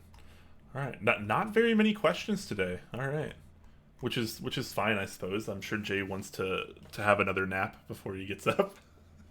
Yeah, I'm actually going to have another nap today. I'm going to go home, get back into bed, and then just get up when I naturally wake up on Friday, and then just crack on with all of the business stuff that I need to do. I actually need to go see a solicitor tomorrow as well, of all things, like a legal advisor, not for the business related things, but because apparently my mum before she passed away, she used to rent a garage from someone, and I had no idea about this, and so we got a bill for like a year's worth of garage rentals. So I need to go and sort that out tomorrow, which is really bizarre because I have no idea where this place is or what's in it, or like a little storage unit garage type thing that she's rented. We have no idea what's there or how to get into it. We just got a bill for it, so I'm going to pay the bill and try and get access to it tomorrow.